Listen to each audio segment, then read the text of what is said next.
morning. Good morning. Good morning. Check, check, check, check, check, check. 1 2 1 2.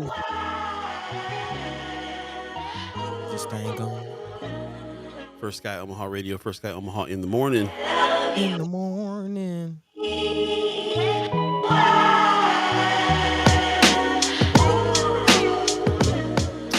right.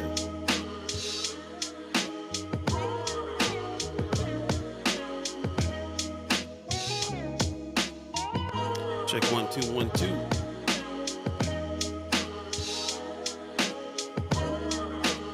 All systems go. Check, check, check, check. Live at 85. Good morning. Good morning. Good morning. Thanks for joining us. You're listening to First Sky Omaha Radio. First Sky Omaha in the morning. In the morning. All Beeee, Buddi3 Da Gawd. Good morning on this Wednesday, May 15th, 2024. Man, hump day. Hump day. Hump day. How y'all doing today? Good morning. I appreciate everybody coming in so early. And also the 630 Club 630. I appreciate you guys listening on the radio channel. Hope the mix was good for you. Let us know. Let us know. I see a lot of folks coming in this morning. Mama Guy, first to say good morning. First Guy, good morning to you. Appreciate it. Yeah, Brother Pena says sorry about last time and something. Not sure what you apologize for, but welcome this morning. Appreciate you coming in. Pop says it's Wednesday. Good morning, First Sky. I'm sending mad love from Las Vegas. Appreciate you, Pops. And Brother Pena says morning. McKizia said, "What's up, Wednesday?" hey. Yep. What's up? What's up, Wednesday? Wellness Wednesday. I like them all. Yeah. Marianne Williams says good morning. I appreciate it. He says, Brother Pena says, no, that's my phone listening. Oh, had voiced this text on and MSNBC came through this morning. Okay. Michelle Moreno gives us a good morning. How you doing this morning, buddy? Man, I'm all right. You sure? Yeah, man. I had some spicy cabbage last night. And yeah. Yeah, everything. Mama Guy said you can't do it. Bet it was good though. It was. Yeah, for a spell, for a moment. Yeah, I don't know what's going on. I have not gotten like my rest is all messed up now, so I don't know what's going on. Not getting enough sleep, so don't know. Mark Manor said, "What is MSNBC apologizing for?" Yeah, man. What did they get wrong last time? What Could be a list. It is primary election morning, so we'll be talking about some of the results. Did you guys get out last night? Get out yesterday? What was the climate on the voting spots? What was going on there? We definitely would love to hear your experience and where you think things are going. People have been hitting me up since early this morning talking about the election results. So we'll definitely be talking about that today. But before we get to that, all the good mornings. Heather Williams gives us a good morning, everyone. Appreciate it. Hey, Mama God said that cabbage will do it for you. Man, every time. Marlon Harrison says, happy Wednesday, First Sky family. Appreciate you coming in, Brother Harrison. Anthony Rogers Wright this morning said, Mark Manor for being non-liberal hacks and that are just the communication arm of the DMC, hence why we call them MSDNC. Oh, man. Right on, man. Coming in with the fire already. That's what's up. Already. Let us know how you doing, how y'all's doing on this hump day. Yeah. You said you tired, Paul? Man, boss. Tired. He tired, boss. He tired. But we here. Definitely glad to be here. Got a couple guests. Looking forward to speaking to. A couple things to get into. A couple stories. Big shout out to all of you, the chat chimers. Staying on top of things on Friends Up, dropping articles, continuing the conversation, good comments and things like that. Still continuing on Friends Up. So yeah, thank you. Yeah. You sound like you kind of tired this morning too. A little low energy going on. Man, is that how I'm coming off? A little bit. I'm gonna turn you up. Man. Turn the headphones up a little bit. Yeah, I might need to. Yeah, I am a little tired, man. Yeah, definitely. Could use a nap. How you guys feeling this hump day? Is it just us, or has it been a heavy week already? Mama Guy said I actually almost forgot. I voted at 7:55 last night. Man, slid in last minute. You know how we the restaurant just about to close, and the workers looking at you like it was just about to go home. poll workers are like, we about to wrap it up. Right, right. Yeah. Wrap that up, B. I, I ain't even got my pens out, Mama God. Mm-hmm. I hope you brought your own pen because we already wrapped them up at 8:50, 7:50. Yeah, 750. Marion Williams says, look like Ashley Spivey squeaked out second place last night and will be going to the general election. Yeah, yeah. So I think same thing for Senator Terrell McKinney. Looks like yeah. surprising one. Yeah. Yeah. So still looking at, some of the races. Big shout out to everybody who did get out and vote. Guillermo Hmm. says just want to know election results. Yeah. We'll Hmm. be diving into that. Yep. That's right. That's right. You miss And NBC ain't gonna give them to you. right. Anthony Rogers right reminding us though it's not over yet. They're still tallying. Of course, you got your early ballot results of people who did your early voting and then people who went out to the polls. He says there's still lots of votes to be counted. Ashley has not advanced yet. Yep. So yeah, we'll keep an eye on that situation, but kind of give an update as to where we stand now, understanding that that's not the final thing. Yep. Yep. For sure. We'll get into it. We also got special guests coming in today.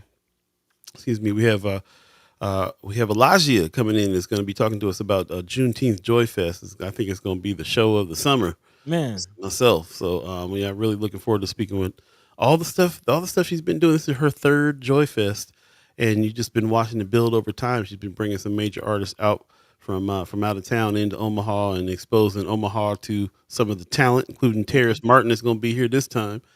So I can't wait to talk to her about her journey with Juneteenth Joy Fest. That's kind of turning out to be the highlight of the summer for me when it goes down. So we'll be talking to her. Also, DJ Votto is in town, so we'll be talking, have him back on the show. Find out what he got going on. You know, it didn't seem like he's been doing too much with people in Omaha lately. So we got to find out if if he's still plugged into Omaha and his connection here, and what the kind of stuff he has going on these days. If you remember, DJ Votto has been on the show a few times before. He's a local businessman, artist. He kind of tied in Omaha with Cameroon in Africa, and also Atlanta. He's kind of that person that's living in the three places and bringing all those things together. So we'll check in with him and see what's going on with him, and then definitely be discussing election results and a few more stories and all those things. So welcome everybody. I'm really glad everybody is coming in this morning on this hump day. Let us know how you feeling. We kind of feeling like we worn out already on this hump man, day. low energy, low energy. Need some rejuvenation this today. Yeah, man, help us pick it up. Help us pick it up. So yeah, let's go ahead and start the show. Yeah, we're going to have to get it going. Another fresh edition of First Guy Omaha in the morning is In happening the right now. morning. I'm stepping on the line. Here we go. Let's make it happen.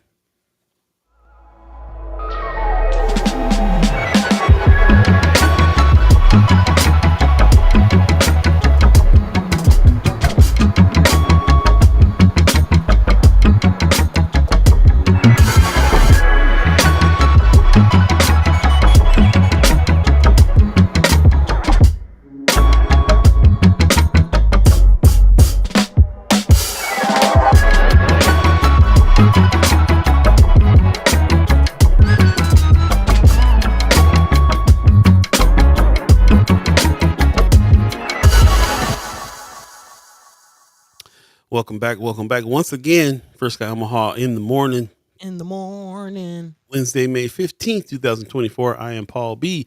He is Buddi3 Da Gawd, and we're speaking to you, the chat chimers, ghost listeners. Thanks for tuning in this morning. Really appreciate everybody that tunes in and joins in to our conversation here today. That's what we're doing, is a little bit of a conversation about some of the things that are happening. Can't wait to get your feedback, input on all these things. And of course, we have special guests coming in. Alajia is coming in to talk about Joy Fest, and then DJ Votto will be coming in a little later in the show to talk about what he's got going on, his connections to Omaha. So can't wait to speak to them. In the meantime, between time, you guys are already kind of going in on it. So we'll definitely jump in and talk about some of these election results. That's kind of the big news that's going on right now as far as we're concerned. And I really appreciate everybody coming in and picking up the pace here for us and making it happen. So let's get this show on the road. We not just the election result, got some other things to talk about this day as well that we got lined up. Thanks to you, who's putting things into Friends of First Sky Omaha. all the chat chimers and everybody who's involved in adding that to the group page. Really appreciate that. It's the first place we look for some of the things that we want you are telling us you want to talk about, and we kind of get our way to go from that page. So appreciate everybody who's put stuff in it. In the meantime, between time, buddy, you want to let people know some of the subjects for today? Yeah, there's a few things going on. Of course, as Paul mentioned, election results definitely on top of the list of things that we'll be looking at and going through and kind of recapping. Of course, this isn't it the final situation. Of course, we still have our general election coming up. So again, we'll be talking about that. Also, looking at an update on the story. Big shout out if any of you made it to the Department of Justice meeting that they had yesterday. Again, we kind of talked about it on Monday. The Department of Justice held a sort of a town hall, if you will, at Metro Community College. Again, there's a probe into what's going on with mental health and how the state is handling individuals with mental health. And actually, they've come back with a decision. And yeah, yeah, we'll definitely have to talk about what they concluded in this and exactly what that means. There's some ultimatums being handed down. There's even some remedy that's being suggested.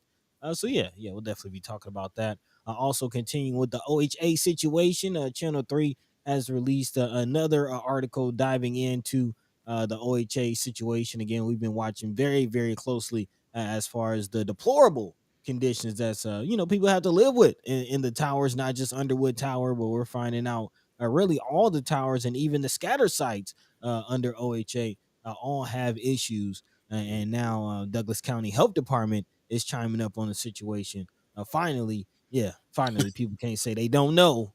Yeah, we'll definitely talk about that. Also, that petition is still wandering around, still floating around. Again, an imminent danger to public health request. A petition being signed to basically get Joni Poor out of there. So, big shout out to Mm. everybody who has signed that and chimed up on that as well. So we'll definitely continue on some housing things, continuing that conversation. Also looking at some health things. We haven't really talked about this, but some health, especially in regards or ahead of this summer. People pulling out the grills, getting ready to barbecue and things. You might want to stay away from the beef. There's some bird flu warnings that's going on around Nebraska and around the nation. Yeah. I mean, hey, ain't this how COVID started? At least that's at least that's how some people are saying. So yeah, Mm. definitely want to talk about that. And of course, if there's anything on your hearts and minds that we're not talking about, feel free to drop that into the chat. Let your mind be free. Let your voice be heard. Looks like the chat is already going off. A lot of people Mhm. diving into the voting situation. So yeah. What say you, Paul B? Yeah. I'm saying let's go ahead and dive into it, man. I appreciate everybody that's already jumping in and got some things to say about it. I see Anthony Rogers right in the chat says one of the hard takeaways from yesterday is that the turnout in District 11 was the lowest of any district. This keeps happening, and we're not having the real conversations about what to do about it. Hmm. Yeah, definitely. What was top of my mind too. I started looking around this morning as I'm trying to see the election results, and I'm looking to see what the percentages of turnout is in different places. And yeah, it's definitely something that the conversation needs to continue on. I know that you guys have reached out. Chad Chambers have asked, what is Black Votes Matter doing these days, and some of the other efforts of people trying to help get the vote out too. And yeah, we definitely kind of need to reach out and have some conversations with these organizations and others to find out what's happening too. I think Nebraska Table was a good piece of Weishal over there, good person to talk to about those efforts. So yeah, it's interesting how the turn how much what can we do? That is the kind of the question too. Right. It keeps happening, and we're not having the real conversations about what to do about it, which is the point. So we'll definitely talk about that a little bit. Stacey Jean in the chat saying, "Good morning, First Sky family and friends. Appreciate you." Hey. Yet Marianne Williams says voter turnout for Douglas County was 24.15% of registered voters. Mm. Yeah, that's a tough number. That's a tough number for sure. Yeah. And I wonder what's the percentage of just, citizens that are registered. Yeah. I'm sure there's some people that's not even registered. So, it's even what is the real number? Yep. Wanda Lewis says my daughter votes out of District 11, and she said that at 3:30 p.m. When she voted, that she was number 34. Not a good turnout for that time of day. Hey, spot I went to, I was the only one in there, bro. Really? Yeah, and it was what was about 4 o'clock, about about 4 o'clock. So yeah, it could be that I just missed the after work rush or something. I'm not sure, but they were like, "Nah, we've been sitting here for a little minute by ourselves." So I was like, "Wow." Yeah, it's interesting that what to do about it. Anthony Rogers Wright says overall the Democrats are in big trouble. Over 200,000 votes in the GOP primary, less than 90,000 for the Dems. Wonder why that is. Hmm. We've seen a lot of that for sure. Marion Williams says there's a great chance Senator Wayne's seat will go to a Republican if people don't turn out in 13 too. We had Ashley Spivey on to talk about her run for District 13, and yeah, she's could be in trouble. But like everybody's saying, it's not over yet. So maybe we can dive a little bit into some of those results, especially the ones that we're talking about here, District 11, District 13. Of course, we need to talk about Senator Terrell McKinney and former Senator Ernie Chambers. That was a little bit of a surprise there as well. What do you think, buddy? You want to dive in a little bit? Yeah, I'm kind of trying to make sense of it all. Um, okay, so I maybe okay. I'm looking at this list actually here. Maybe I can share it Mm-hmm. Yeah. so we can look together.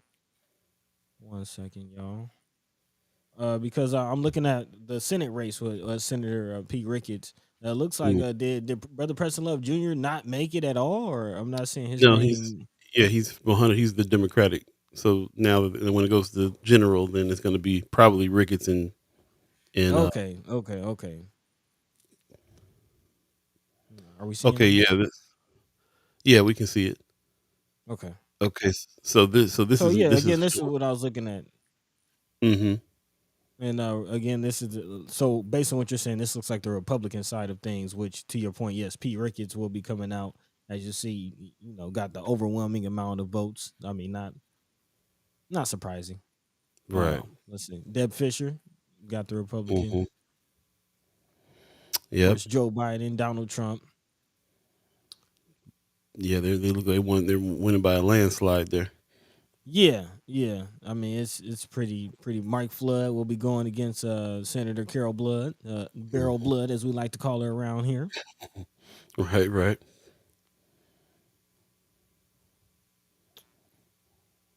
Of course, Don Bacon. Yeah, that was an interesting one. Beat out Don Frey. Who was the Trump guy? So Dan Fry.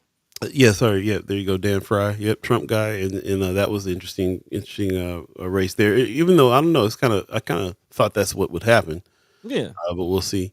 Mark Manner says, "Look at all those Nikki Haley votes, though. Wow, yeah, man, yeah. That's we've learned a lesson when Donald Trump. I remember thinking back to those times when a lot of people were like, he'll never get it. They were on TV like Donald Trump will never be president. This is the joke, and Man, you can't count people out. nah, Can't count people out." I would definitely say I felt like I got big time Twilight Zone vibes, in 2016 when Trump was running. But here we are, and it looks like he might be doubling back. Yeah. Yeah. Pretty close race between Gilbert Ayala and Margot Juarez, which, if I'm not mistaken, Margot Juarez has worked closely with Sister Kimra. She's spoken highly. I'm not very familiar with Margot, Mm. but very close race there. Right. Is this chart right here talking about District 13 at all? Yeah, I see Yep, 11 down there. yep, Okay, there yep. we go. Making my We're way getting into down. it. Yeah. So So as you Nick as you Batter, see, Nick Batter. looking at Oh, District okay. 13. Yeah, this is the one that Ashley Spivey is in. Hmm. And so yeah, it looks like she's second place here. So yeah, this is all this can change in the generals now. I guess when we vote in the general, she still has a chance there because she still is going to be. You can still vote for her in there too. But I was surprised that she was running such a close race with Tracy Hightower, Henny. Mm, man, That was a little bit five of a surprise, kind of. Yeah. five vote difference. Mm-hmm. I'm kind of doing the math though. Like District 11, you got less than 3,000 people. You talking about just people voting in general? Yeah, yeah. I mean, Yeah. Yeah, definitely. I'm seeing a reply to Precious. Oh, Precious in the chat says, "Why I don't think it's an issue. The five GOP officials had something to prove since the Nebraska GOP didn't support any of them. They just made it known that they still run the Republicans. The Dems will prevail." Okay. There you go. Brother Pena is saying Ernie Chambers. Yeah, that was the big thing for us too, having Senator Terrell McKinney on every week. And understanding that he's running the race, thought he kind of really, didn't really expect that Ernie Chambers was going to have the numbers that he did, and especially as quiet of a race as he's been running. That was kind of the thing for me. It's kind of he's just been real low key with it, and still looking like a lot of people still want him back. So there's some work to be done there. Precious in the chat, good morning to you. I appreciate you coming in this morning to talk about this. She says the race for LD13 is not done yet. There is still 8,700 ballots to be counted Friday, and the Okay. provisional will be counted next Wednesday. These aren't final numbers for the legislative races. Yeah, so good reminder on that. There's still ballots to be counted, and we're going to have some final action here next week. Anthony Rogers Wright says that makes no sense. Oh, talking about Precious, talking to Precious. Ernie is not a Democrat. Why didn't the Dems come out to vote for Senator McKinney? Hmm. Good, I'm not. That's all these are really good questions about the reasons why people. We know that in general, people don't really come out and vote for primaries as much as they vote for the general. So that's definitely part of the thing. It's all the numbers are always lower in primaries than they are in the general. So yeah, these are strategies here that are kind of interesting. You see Republicans use them all the time, really strongly. Seems like to me, like they turn out for primaries more. So yeah, I'm not sure, but she, Precious seems is saying that the Dems will prevail. Like I said, these numbers aren't over yet. We'll see. These are just numbers that are up to date now. Still more ballots to count and so on. Marianne Williams says it's not uncommon for voter turnout to be low in primary, sadly, but you can't whine about your choices in general if you didn't vote in the primary. Right. Yeah, that's the problem. Yeah. Yeah, who's gonna be in the generals is determined by the primary. So Marlon Harrison said the Gen Z and millennials are not turning out in huge numbers, which is really upsetting. Yeah. I Yep. would. I would like to see like a kind of detailed breakdown of the demographics of people who voted, age, background, Mm-hmm. income level, things like that. Yeah. Anthony Rogers Rice says yes and no, Paul B. It depends on the primary. There are primaries that are garnering over 20 million in New York, Bauman, St. Louis, Corey Bush, Elon Omar in Minneapolis. Those races are gonna have massive turnouts. Okay. For the primaries you're talking about, or for the generals. Yeah, You interesting. said for the primary. Hmm. Yeah, so interesting numbers. Like I said, they're still rolling out. I appreciate you, Precious, reminding us about that. Numbers are still rolling out on those things, and okay, massive numbers coming out for the primaries. That's interesting. Yep. Yeah, we do. We're not the large cities. You're right. You can't compare. There's a lot of Hmm. we don't definitely don't have the numbers of those cities, but those percentages seem really low still. It seems it's too bad that it did, there didn't seem like there was much fanfare out there, a little, for or rallying up for the primaries. Didn't seem like there was a lot of it, so I'm not sure. Not No. sure about Uh, that. Hmm. And I'm going back to what Brother Anthony Rogers Wright said earlier, in regards to the real conversation about voter turnout. I'm kind of Hmm. curious to how what is the real conversation to you, Brother Anthony Rogers Wright? Again, somebody who's boots on the roots in elections and again campaigning, running the campaign for Brother Dr. Cornell West. What is the real conversation? How would you start that? What does that look like to you? Because this is something that we've talked about, but I don't feel like you said, how do you try to get people to vote? How do you get people to care more about electoral politics and things like that? And not only care, but actually mobilize and register, and not only register, but actually go out and vote. Yeah, it's a good question. I know that we've been involved with this ever since like the Mind and Soul days, and I remember the excitement of the first year that Black Votes Matter started. Preston Love started that up, and then we were on the radio as well. William King had just fired up the FM station, and everybody was really, really about the push. and it seemed exciting to me because it seemed like people were responding to that, and then when we saw the numbers in the end, a lot of the everybody was saying, well, it has a lot to do with the fact that we had some media around the situation this way too. There was more turnout. It could have been the election, could have been who was up for election at the time as well. But that was also like we were excited about the efforts that everybody was putting into getting the word out, and it seems like it was all fired up. I don't really see that excitement and that kind of energy right now. Of course, like I said, this is the primaries where Hmm. it's different than the generals as far as all that's concerned. But maybe this will spark some things. Maybe this will make people see what's going on, where they're at. Stuart Knight, brother Knight, is in the chat. Said Ernie won by 21 votes. Yep. Precious just came in and said that there's still votes to be counted. These aren't the final numbers. These are the numbers that are right this minute. So things might change. But yeah, it's kind of right now we're looking at it now because it just this election just went down yesterday and this is our time to check it out. But we'll look at it again Friday and might find that there's some different numbers that got tallied up for the actual who actually won the primary. So, in the meantime, between time, it's like take this opportunity to take a look at these, study these, and realize where we're at, and hopefully we'll have some better choices in the general. And it's not over; it can't be over yet.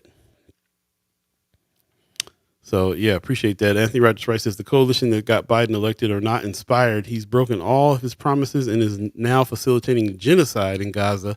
Like everyone who got him elected is pissed at him and are looking for new homes now, like West, Stein, De La Cruz, and yes, RFK Jr. Mm, The Dems are toast, and it starts at the top of their ticket. Interesting. mm. Okay. Precious McKesson says it was low. It always is. Talking about primaries, it's definitely an issue. My issue is that the black community, you have folks who want to silently support black candidates. What's wrong? Stop being scared to support your candidates. Interesting. Megan Miller Jenkins in the chat says most globally conscious people are focusing on the genocide and having a hard time believing in the U.S. democratic process. The Mm, younger generation doesn't see themselves reflected in politics and have seen for 8 months. They ignore our votes. So yeah, mm. lots of issues. This is kind of a big time to talk about a lot of those types of things too. Exactly who is feeling represented, who comes out, and why. These are all conversations that center around the primaries and center around vote season in general. It is hard to figure out. It's kind of hard to figure out how to get people motivated in the first place. It's just like kids in school. They don't see themselves reflected, or they don't feel like that like it's for them. Then why would they not? Why would they get involved? Yeah. And I guess I am seeing kind of a theme or a constant thread of young people saying Mhm. to engage younger voters. Um, Tamika Renee in the chat says Ernie, speaking of brother Ernie Chambers, says Ernie is historically a Dem. Seasoned Dems voted for him based on the past, not the future. We have to really push for our younger generations to get out and vote for the general election. You cannot compare Omaha to the larger cities. Also, speaking of younger voters, Guillermo Pena coming out with an idea says automatic registration at 18 will be great. Hmm, that's That's a interesting. thought. Yeah, that's a thought. That's a thought. Yeah, I think what comes to mind for me is that yeah, I think that a lot of older people definitely voted for Brother Chambers, Hmm. and that also kind of tells me a little bit. I don't know. It doesn't like I don't have the confidence that those older voters have been paying attention to what Brother Terrell McKinney has been doing. Senator McKinney, I don't know if they're it feels to me like it might just be like, hey, Ernie's running again. Let's get him back in. Hmm. And the lot of people that I talk to, I always find myself explaining like some of the things that's gotten done with Senator McKinney in. So yeah, I'm not sure, not really. Like I said, this is voting is a very personal matter. People go in for their reasons, and unless they explain those reasons, you kind of don't know what their motives are or what their motives are for going in the first place or why. You always have to have a very detailed conversation with people kind of on one to find out like what they think the problems are and people that are coming in and getting those seats, how they feel those people will solve those problems and whether or not they're motivated enough to go do it. I actually talked to several people, several constituents, several people that I work with, several peers that weren't voting, didn't know nothing about it, You know what I'm saying? Just Mhm. wasn't a part of it at all. Younger and older. So Brother Pena says, if you're seeing problems with our government and not standing up to vote, then problems are going to stay the way they are. That's the way to logically think of it. But there's other factors. Maggie Miller Jenkins, excuse me, I keep saying your name wrong. So this generation is blocking celebrities, calling it digitine. They're refusing to have children, and they're not engaging in voting because our systems are hurting us, and this is how they push back. Yeah, I don't know. It doesn't seem like a good way to push back to me on, on things. Yeah. Appreciate everybody that's jumping in, speaking to each other. Anthony Rogers Wright was replying to Tamika Renee. It's not a larger city thing; it's an Omaha thing. Cities like Portland, Maine, Madison, Wisconsin, Pittsburgh are similar sized cities and have no problem getting people out to vote for local, state, and federal elections. Time to get to solutions and leave the excuses behind. Yeah, I believe that, and like I say, we see like Republicans are playing the game, like they get out a lot, and we keep on getting some of the same names. Don Bacon, we keep getting some of the same names in because of that. It just feels like sometimes the Democrats aren't. I don't know, and it definitely feels like the black and brown communities. It's always a struggle, but I guess that's in any city. It's always a struggle to get folks out or to get folks involved.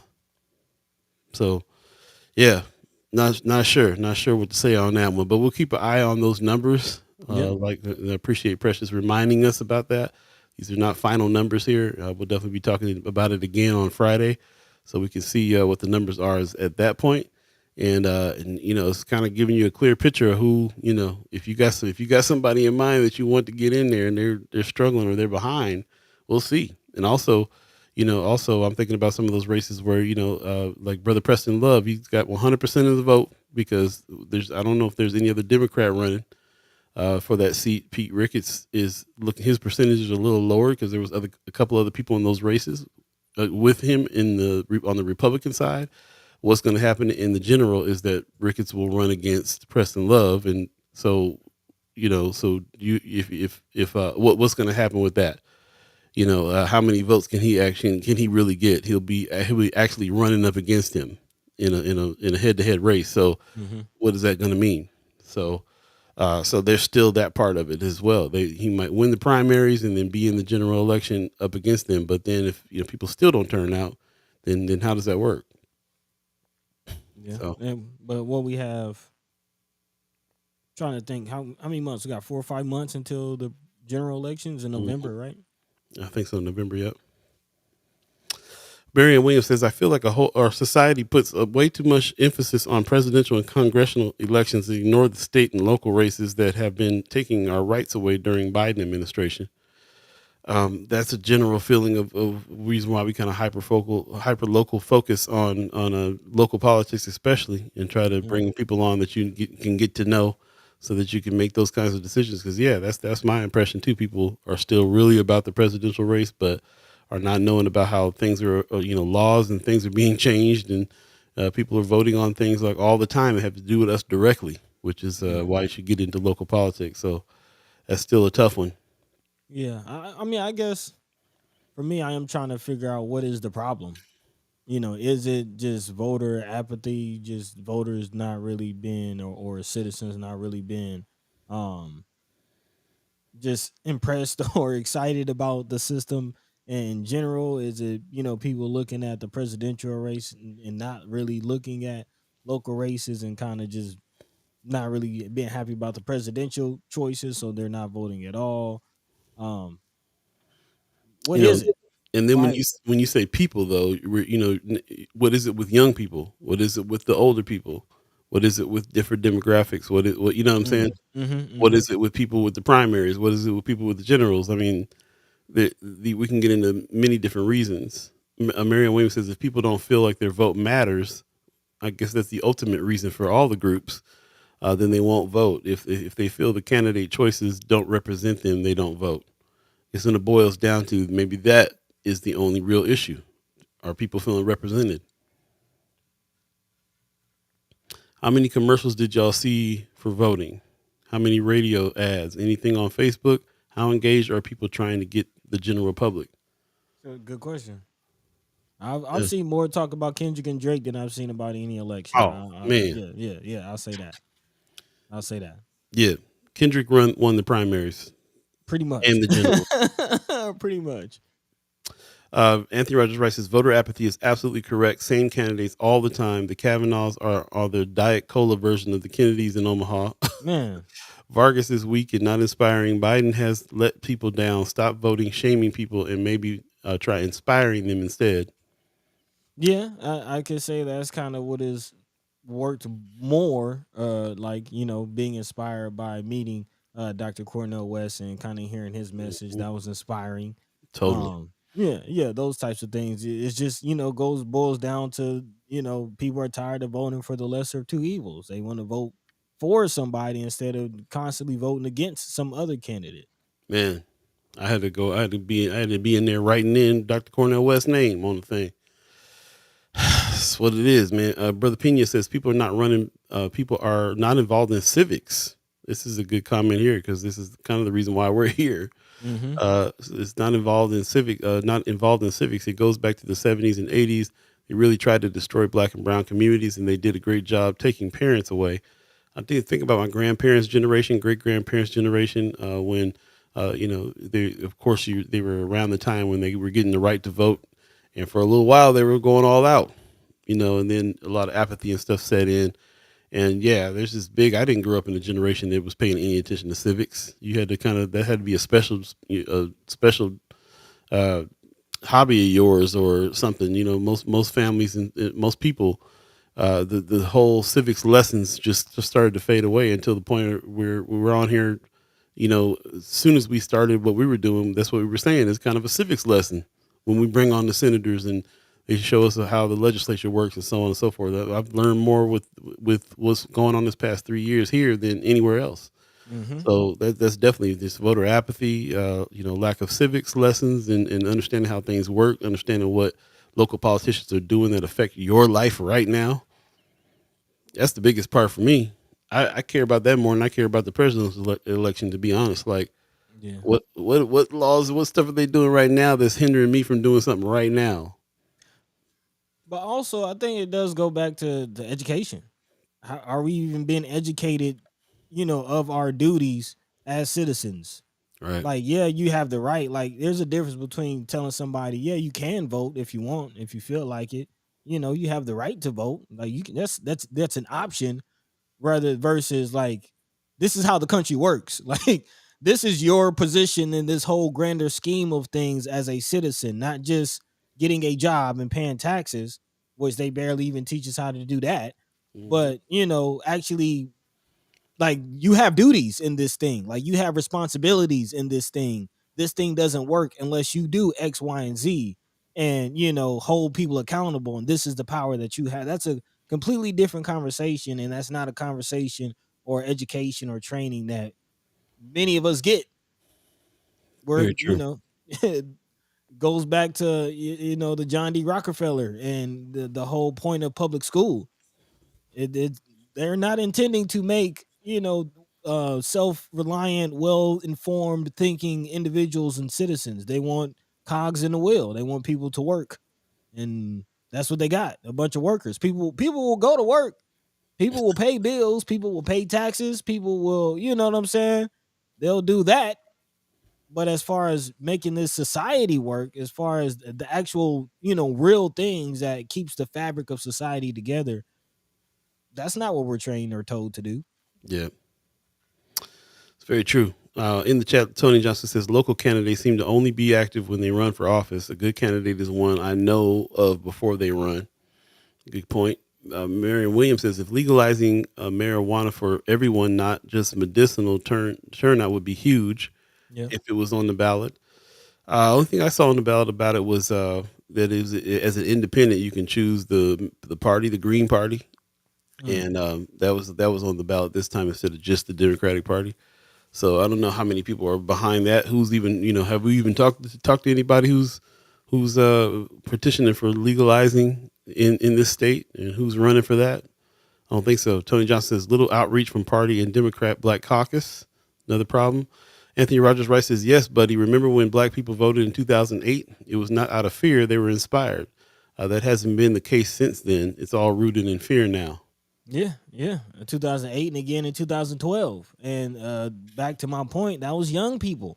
That was young people on social media. And there was a whole young push. Like that's not there's no cultural push. There's nothing sexy going on right now around politics and political action. Again, everybody right now is talking about Drake and Kendrick. In 2008, you had Jeezy coming out with "My President Is Black." You had, Diddy going around on the Vote or Die campaign. You had social media. Uh, you're seeing political, messaging and ads and things like that on social media, really for some of the first times. Again, that's young people. Even with Trump, even with the whole Trump thing, there's a lot of energy around that because young people were, engaged and, and adamant about either supporting Trump or getting Trump up out of there. Very true. Megan Miller Jenkins says, last time I was speaking of inspiration, she says, last time I was inspired to vote was Obama. How about y'all? When was the last time we had a candidate local or larger than people were excited to rally behind? Trying to reach my kids, and they tell me the people don't look like them. So why do we pick them? Politics Hmm, politics has become a rich person's game, and we have to get people invested to fix it. pretty much. Yeah, Pretty yeah, man. much. Man, you got a point because we didn't see. I'm glad that I've been around during this time frame because you're right. I didn't see excitement for any of this process. Like I probably will never see it again as heavy as it was for Obama. Oh yeah.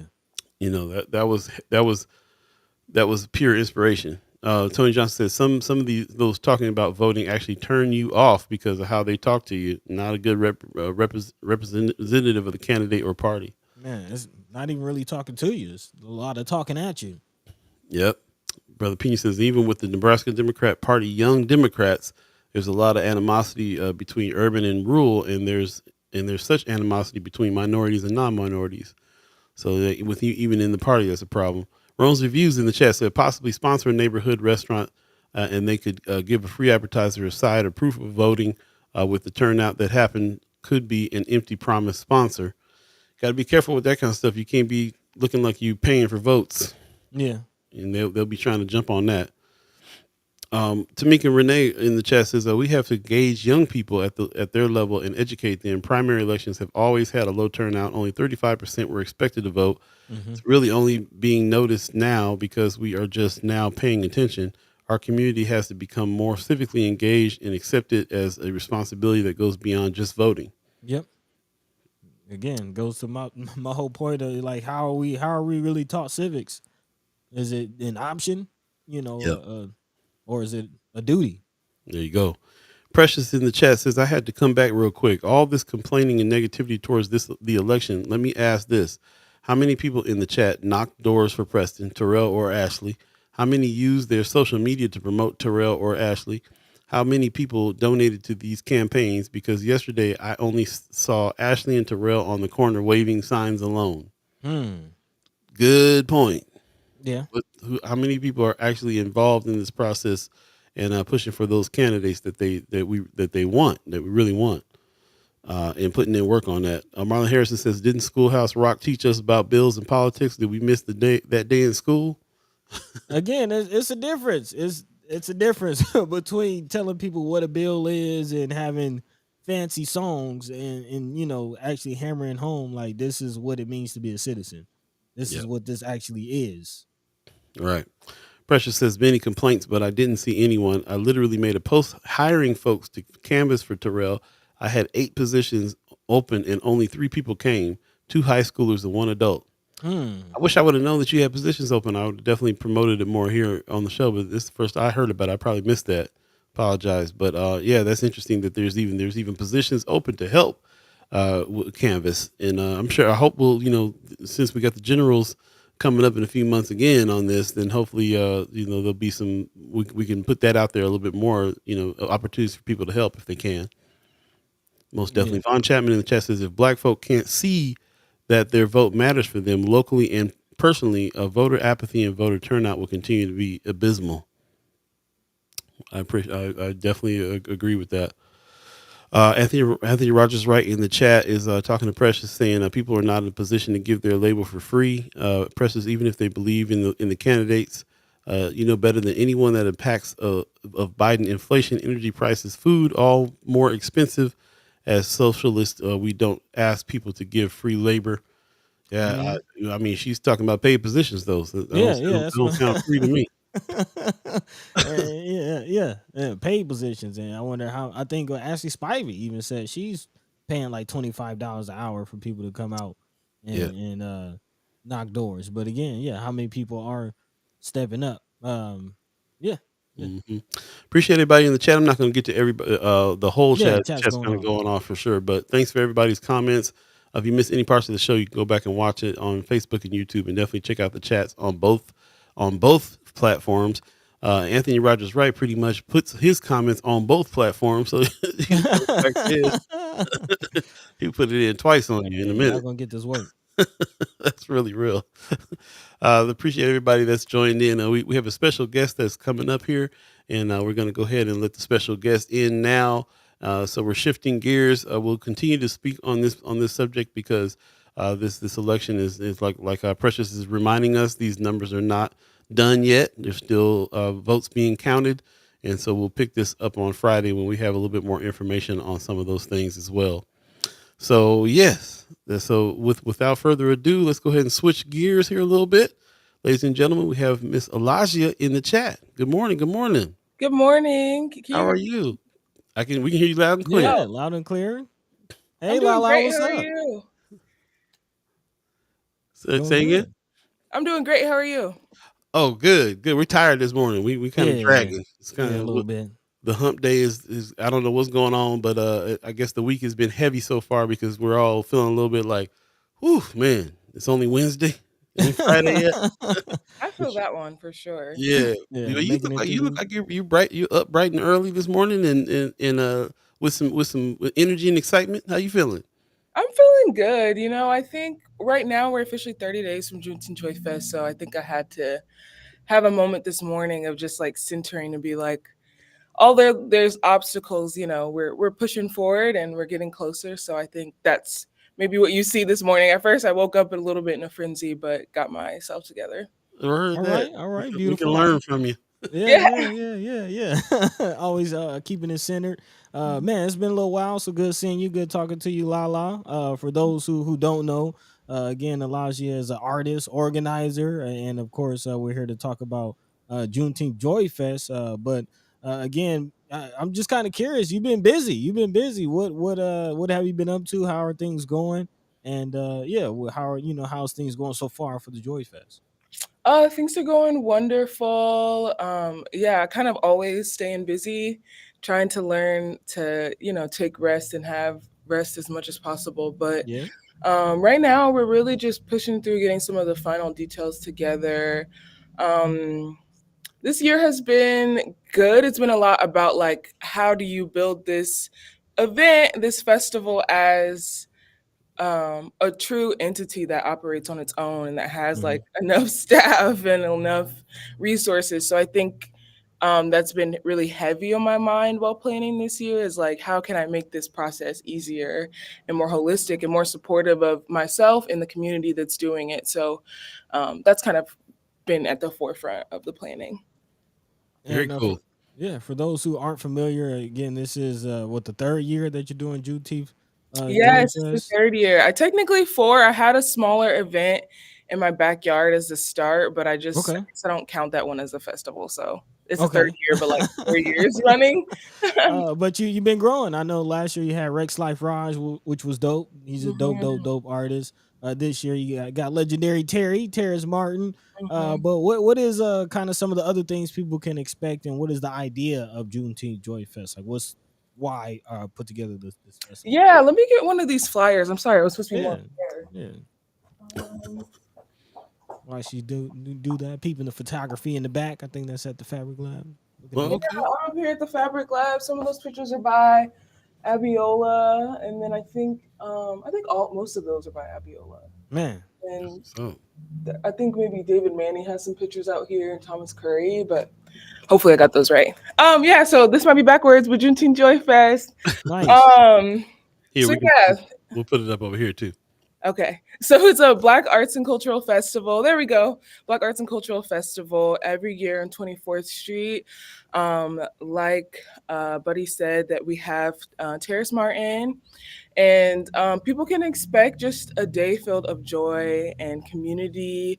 We have a lot of wonderful community partners, like the Omaha Public Library is doing some stuff, Kiewit Luminarium, um, and then a bunch of other community partners that just come and pop up and have activities for people to do. We have a Black flea market that Melanin Market is curating, so we'll have a lot of vendors who are selling products and clothes.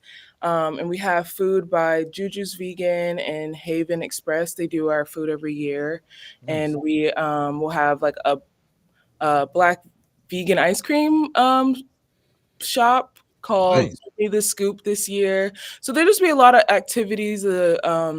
Jocelyn Art Museum is doing a community project around Black art led by some members on my committee. So there'll be a lot of fun activities. Reggie LaFleur is doing some live art.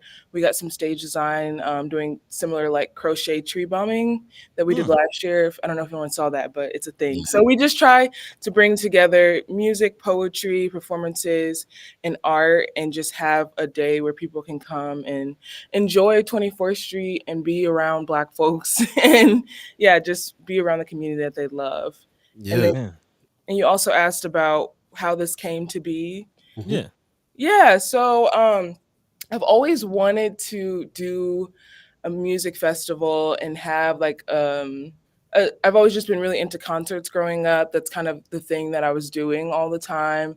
And how it originally started was when Juneteenth, when I became more like as I became adult and started celebrating Juneteenth more, and Culture House had a Juneteenth event like maybe the year before that, and I was like, it would be so cool to continue this legacy and to have something for Juneteenth every year. So I live near North 24th Street, and next door is an empty lot, and I've always been into creative placemaking and the idea of how can we activate these empty spaces before houses are built or before community spaces are built.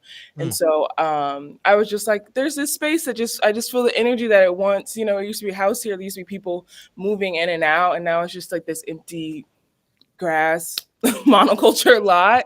And Mm-hmm. so I just really got the energy that like, wow, we should do something here, this space should be activated. So I just decided to throw a Juneteenth event there to be like, let's have more spaces and more fun for Black people to gather. I think that's really important to me.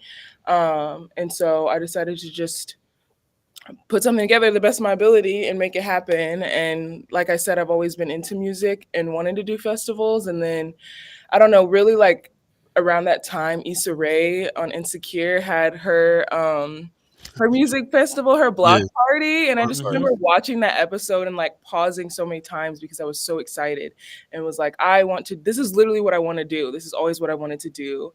And Mm. so I think that's also a big inspiration. It's really funny because people always say, like, oh, you're just like Issa Rae. And I'm like, yes, I love that comparison. Yeah, Issa's dope. Issa's Yeah, dope. that's awesome. For those of you that are just joining us, we have Alajia on. She is running a Juneteenth Joy Fest that's Yep. coming up.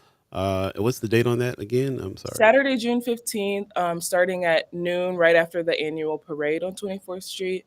So it's Okay, on Nice. 24th in Ohio. You'll see it. We'll be right there.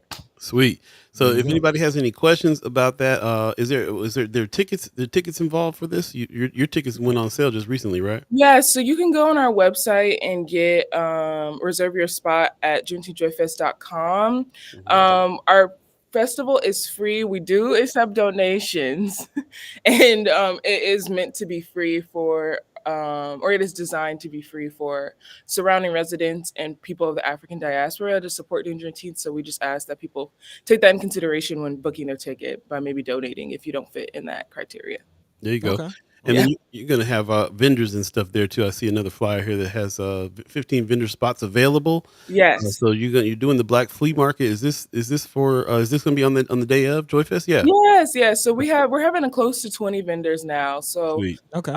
like I said, we'll have a different people who make different beauty products. We got some clothes. We got a little 360 camera booth. We have a couple of different Nice. things, so it should be a good time. Is he gonna be there with a typewriter writing some poetry there? It looks like. Oh, nice. Yeah, yeah. Yeah. So yeah, it's interesting to see that. And I guess when people show up, not only can you donate to Joy Fest, but you also should hit up the vendors. Make sure you Hmm. spend some money with the vendors as well there too. So if anybody has any questions in the chat, I know that everybody's kind of talking about the last subject still in the chat. Appreciate that. You can talk amongst yourselves on those things, of course, but we also want to respect her time. So if you have any questions for Alajia or any suggestions or anything about that, or any praise given about the last couple Joy Fests, if you happen to attend, let us know. And any questions about the upcoming Joy Fest as well. Like I said, for me, it's kind of the highlight of the summer for me. Like it's turned Oh, that's into really sweet. yeah, it's definitely turned into the thing. There's the young people energy that I love there. There's just I've been involved in creating festivals and stuff like that in other places, and so I feel that energy of like building it up every year and getting a bigger artist, expanding your team, expanding your partnerships, and your people that are donating to the cause as well, your sponsorships. Who's doing all that work? Do you have a team that you put together, or is that all? Is it one of them situations where you are making all them calls, like I've seen happen in the past? Yeah, so I do have a committee made up of a lot of like already organizers, people who do things in the community. I don't want to say all their names right now because if I forget someone, I'll feel bad. But there will be a post on social media soon about who's behind the scenes. Okay. Okay. Majority of like the overhead operational stuff is currently me, so it is kind of like wearing one of the, when you're starting something up, you're wearing a lot of Yeah. different All hats. the hats, all the Yeah. hats. Yeah, but I would like to say that a lot of people, help and inform and have been a part of like the growth of it for sure. And we really do take feedback. So if you come to the event and you have like some concerns or, praise, we love that. Like we need that to move forward. So Oh Yeah. yeah. Oh yeah. Take the feedback. I'm excited. This will actually be my first one that I'm able to make. you're gonna Usually, make it this time? yeah, Yeah. yeah, I'll be there. I'll be there. I'll be pulling up. I'll be pulling up, and just want to give you your flowers, man. Like, definitely excited and proud, and happy to see the work that you've been doing.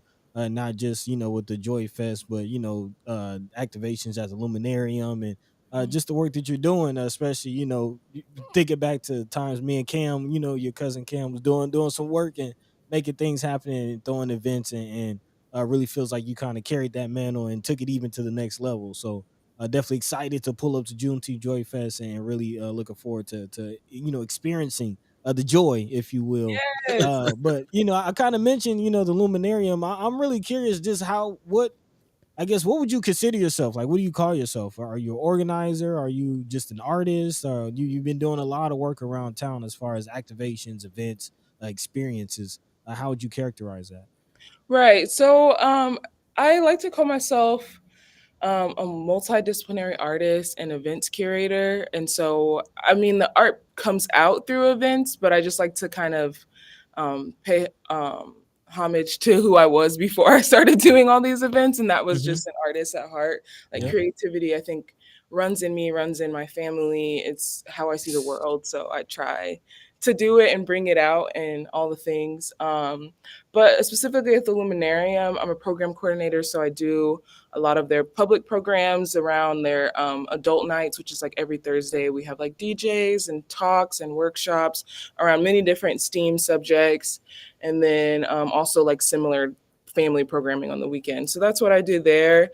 But yeah,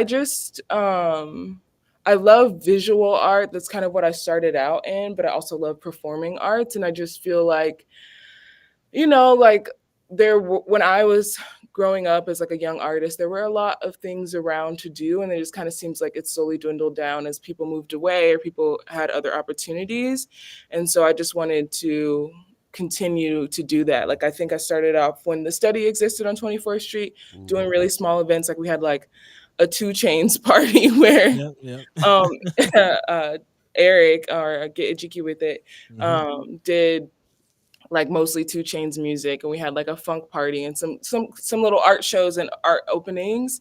And yeah, I just feel like also when I started out as an artist that there was a lot of, I think, gatekeeping around, like when you're just Mm. trying to get going and want an opportunity to do a show or want an opportunity to get something together. And so then when Outer Spaces was running, I decided to have a visual art show there and have music. I'm pretty sure you DJ'd that event, buddy. Yeah, I think so. I think I you did think so. DJ it. But yeah, it was like one of the actual events at Outer Spaces that had visual art, and then people started doing art shows there. So I feel like I've always just like wanted to make Omaha more lively and also just Mhm. really give artists the support that they deserve, because Omaha has a very talented pool of artists, and I don't think sometimes they get the platforms, they get the pay, all those things. Those are things I think that, you know, citywide are being talked about a lot.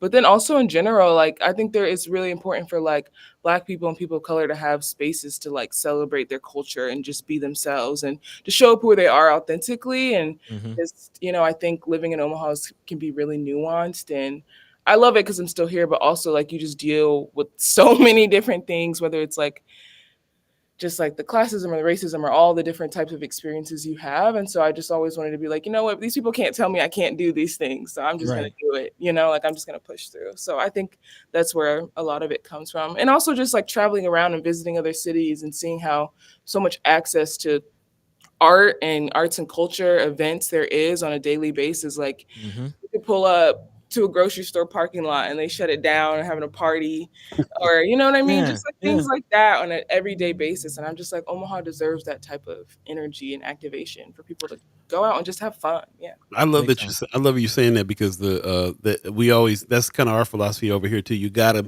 go somewhere else to see how something else is done, see how it's done in different cities, and bring it back to Omaha. So I love Mhm. that that's the aspect of what you're doing in a big way. How do you make your decisions on what artists you gonna feature at each event? That's a great question. So, I think it's by a lot intuitively. It's by people that like I'm listening to or I like. But then also I do take input from just like, you know, friends and community members. I think one thing that we hope to do in the future is that we get a lot of requests about, can I perform, or you know, so I think we'll have some like performance calls to really get like a broader spectrum of like who is doing music, who's doing dance, who's doing poetry in Omaha, and how we can have Mm. them more involved. But I think it's a lot of like people that I personally support or listen to around Omaha. And then also like maybe people who have asked in the past, and I'm just like, like maybe not this year because I usually people ask me after I already got the lineup together, Right. Mhm. and so I'm like, but next year or years in mind, just to keep that in consideration. But as far as like the out of town artists, so the first year that we did this in the backyard, we had Light Pole, Death God, which is my twin brother, Shout out Sean. to Death God. He's one of Yeah. Um, my Shout out. favorite Shout out. MCs in Omaha. Yeah. Shout out. yeah, Jocelyn, and then there's Index Arbor. So that's what we did the first year. And then last year, or then the year after that, when it got bigger, we had a lot of local artists similar, like Death God and Light Pole both performed. And then La Russell was our headliner, which was really, really special because it was like Russell was up and coming, but it was like right before he kind of blew up. Hmm. Mhm. And he just gave so much love. Like I'm just glad that that was the first person I've ever brought from out of town to do a Yeah. show. And Mm. I'm just so happy I had that experience because I just think we both thought it was special. And he wrote an album about Omaha and featured Light Pole, and Thailand speaks on it, I speak on it. And so I just had a really positive experience with him. He's just such a wonderful and genuine artist. Yeah, he's just an incredible person. And then last year we had Rex Life Raj, Hmm. and then Sianka, who is based out of North Carolina. And so Mm. I think after La Russell last year, I was like, like just building steps, like, okay, I want to get one bigger person, and then how can I get like an up and coming artist Right. to be able to bring two out of town artists. So that's been the goal. And so this year we have Terrace Martin and then Ricky Monique. And Ricky Monique actually played another show in a series I did called Sunday Soul.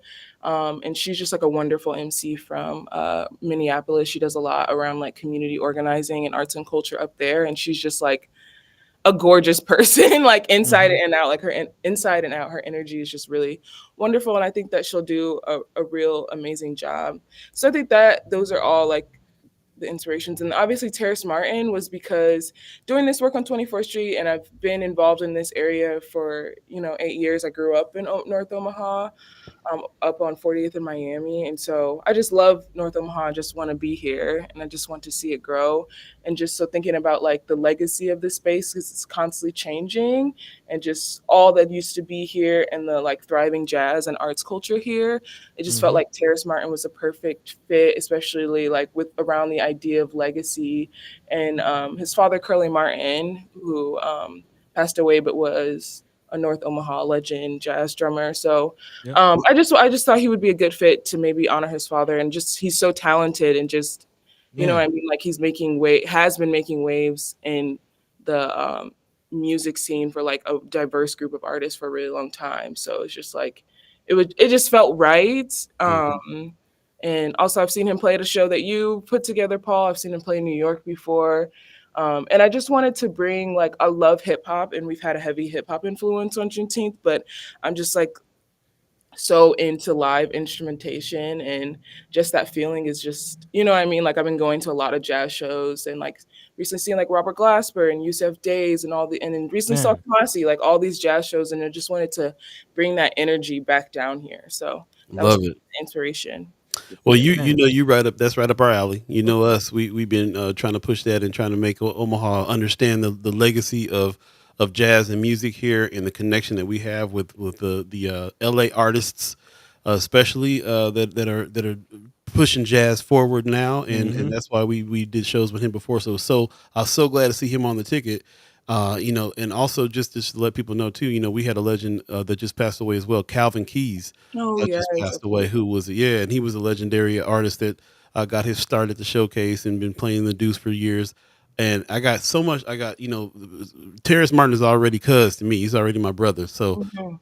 and to see him take the time out to do albums with his father Curly before he passed, and an album with Man. Calvin Keys before he Yes, that passed, was means beautiful. he's continuing the legacy like so strongly. So it is the perfect artist as far as I'm concerned for you to have at Joy Mm-hmm. Fest, and to bridge that gap. Get young people to get into what he's doing with bridging the gap between hip hop and jazz and everything he's doing. So when I saw that, I was like, oh, she's on the right track. She's on the Oh track. yeah. Yeah, yeah. Yeah. Thank you Yeah. for that. And I've been also thinking about legacy in this way of just keeping the stories like or just the energy of like our ancestors and our generations alive. I think about a lot of the work that I do comes from my experience in my family, and being like, Mm. like just thinking about my great grandma, my grandma, and my mother, and like their trajectory into where I'm at now. And it's like you have a lot more privilege and more opportunity to move around than the previous generation. So I always think about that in the work. And so specifically like for this year, and this because every year Joyfest has a theme. So this year is the year of legacy, and I just spoke to all of Mm. those things. But Mm-hmm. I think also it's about like this is for my ancestors. A lot of this work I feel like is just coming through me and what people want to see. And like my grandma moved from Arkansas sharecropping to Omaha, and that's like been her route and her journey. And so I just think about like living on a plantation and then moving to Nebraska, and all the things that they had to endure back there, like poverty and like extreme racism and redlining, all those things. Mm-hmm. And like like, and it wasn't perfect when I was growing up, but I have opportunities to dream. And my mom had me and my siblings in all these creative creative inputs and outputs. And so I just think about that a lot, and just want to honor them by being like, the people before me worked so hard, so I could just think about having music on an empty street, or I could paint a picture if I wanted to. And so I just think there's something really special that about that, and that you shouldn't take that for granted as a Black person. So that's also like around the year of legacies, thinking about like matriarch and just family in general, and how we can keep our family stories alive, and the Man. energy and all the people who sacrificed for us. So That's huge. That's huge. Especially when, man, especially when talk about Juneteenth. Paul, I know I know I'm she's sitting here speaking your tripping, man. language. Yeah, you Yeah, go speak my ahead. language. Like to hear this from a individual. Like we make it our mission to teach people that. That's like what we're here doing is to everything you just said is what we're trying to like really push. And to hear it come from you, a young person who is on your own coming to these conclusions because of your upbringing and family. Yeah, it's just the best. I'm so happy to hear that. And thinking about your family too, man. Think about your older sister. We used to play her music on Mind and Soul, and Man, like I said, Def God is one of my favorite MCs in Omaha. Like, when I think of you, I think of some of the dance performances and stuff you did. When I think of you and your family, I think of the brightest artistic colors, all coming from love. This is season 7, Love Supreme, and that's what I feel like you are, and you bring with Joy Fest. So, I don't let me. I'll get into praising you for the rest of the show. Thank you. man. Yeah, no, I love what you're doing. Love it. Yeah, yeah, yeah. Thank you. And Again. thank you guys for always recognizing and giving the flowers. It means a lot.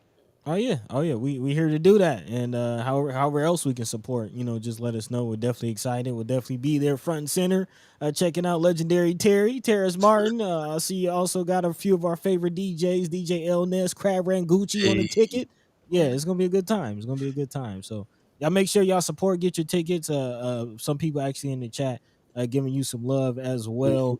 precious. Precious, yeah, Precious said you remind her of Issa Rae. Yeah, Also, Tony Johnson saying earlier, the vibe from young people like her is so energizing. Old people like me need to slide over and let them shine. So, yeah, yeah, Precious yeah, says yeah. he's definitely continuing the legacy of his dad and Mr. Keys talking about Terrace. So yeah, other Man, people in the chat realizing, I'm so hmm happy that other people are realizing that. Also, Cannon Coltrane is in the chat saying need that Yusef energy and T Martin. So man. people are feeling this. Yeah, Yes. yeah.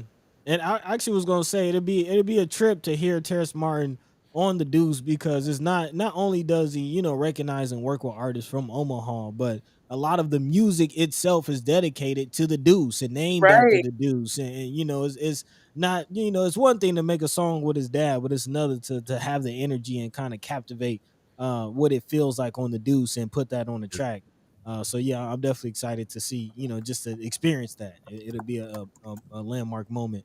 Most So Oh, I man, tried to put big, big, big shout the out. link in the chat, but I couldn't do it. Yeah, I'm gonna grab it for No, you. you You good. you gave it to the private chat, so I'll put it in the public chat. Okay. Appreciate it. There you go, Precious. Definitely check that out. JuneteenthJoyFest.com. And go ahead and make that donation. Like I said, she says it's a free event, but they take donations, and so we highly encourage you to go ahead and make a donation and come to the show. Support when you get there. Definitely support the vendors that are there as well. Spend some money with them. Heather Williams says, "I love her energy. Will definitely support." That's what's up. Appreciate Yeah, that very yeah, much. Yeah. I'm not sure what Anthony Rogers is referencing yeah. about Don't products. don't don't Yeah, don't Okay. don't worry worry about the about the chat. chat. We got Yeah, they're, we they're got. talking to each other.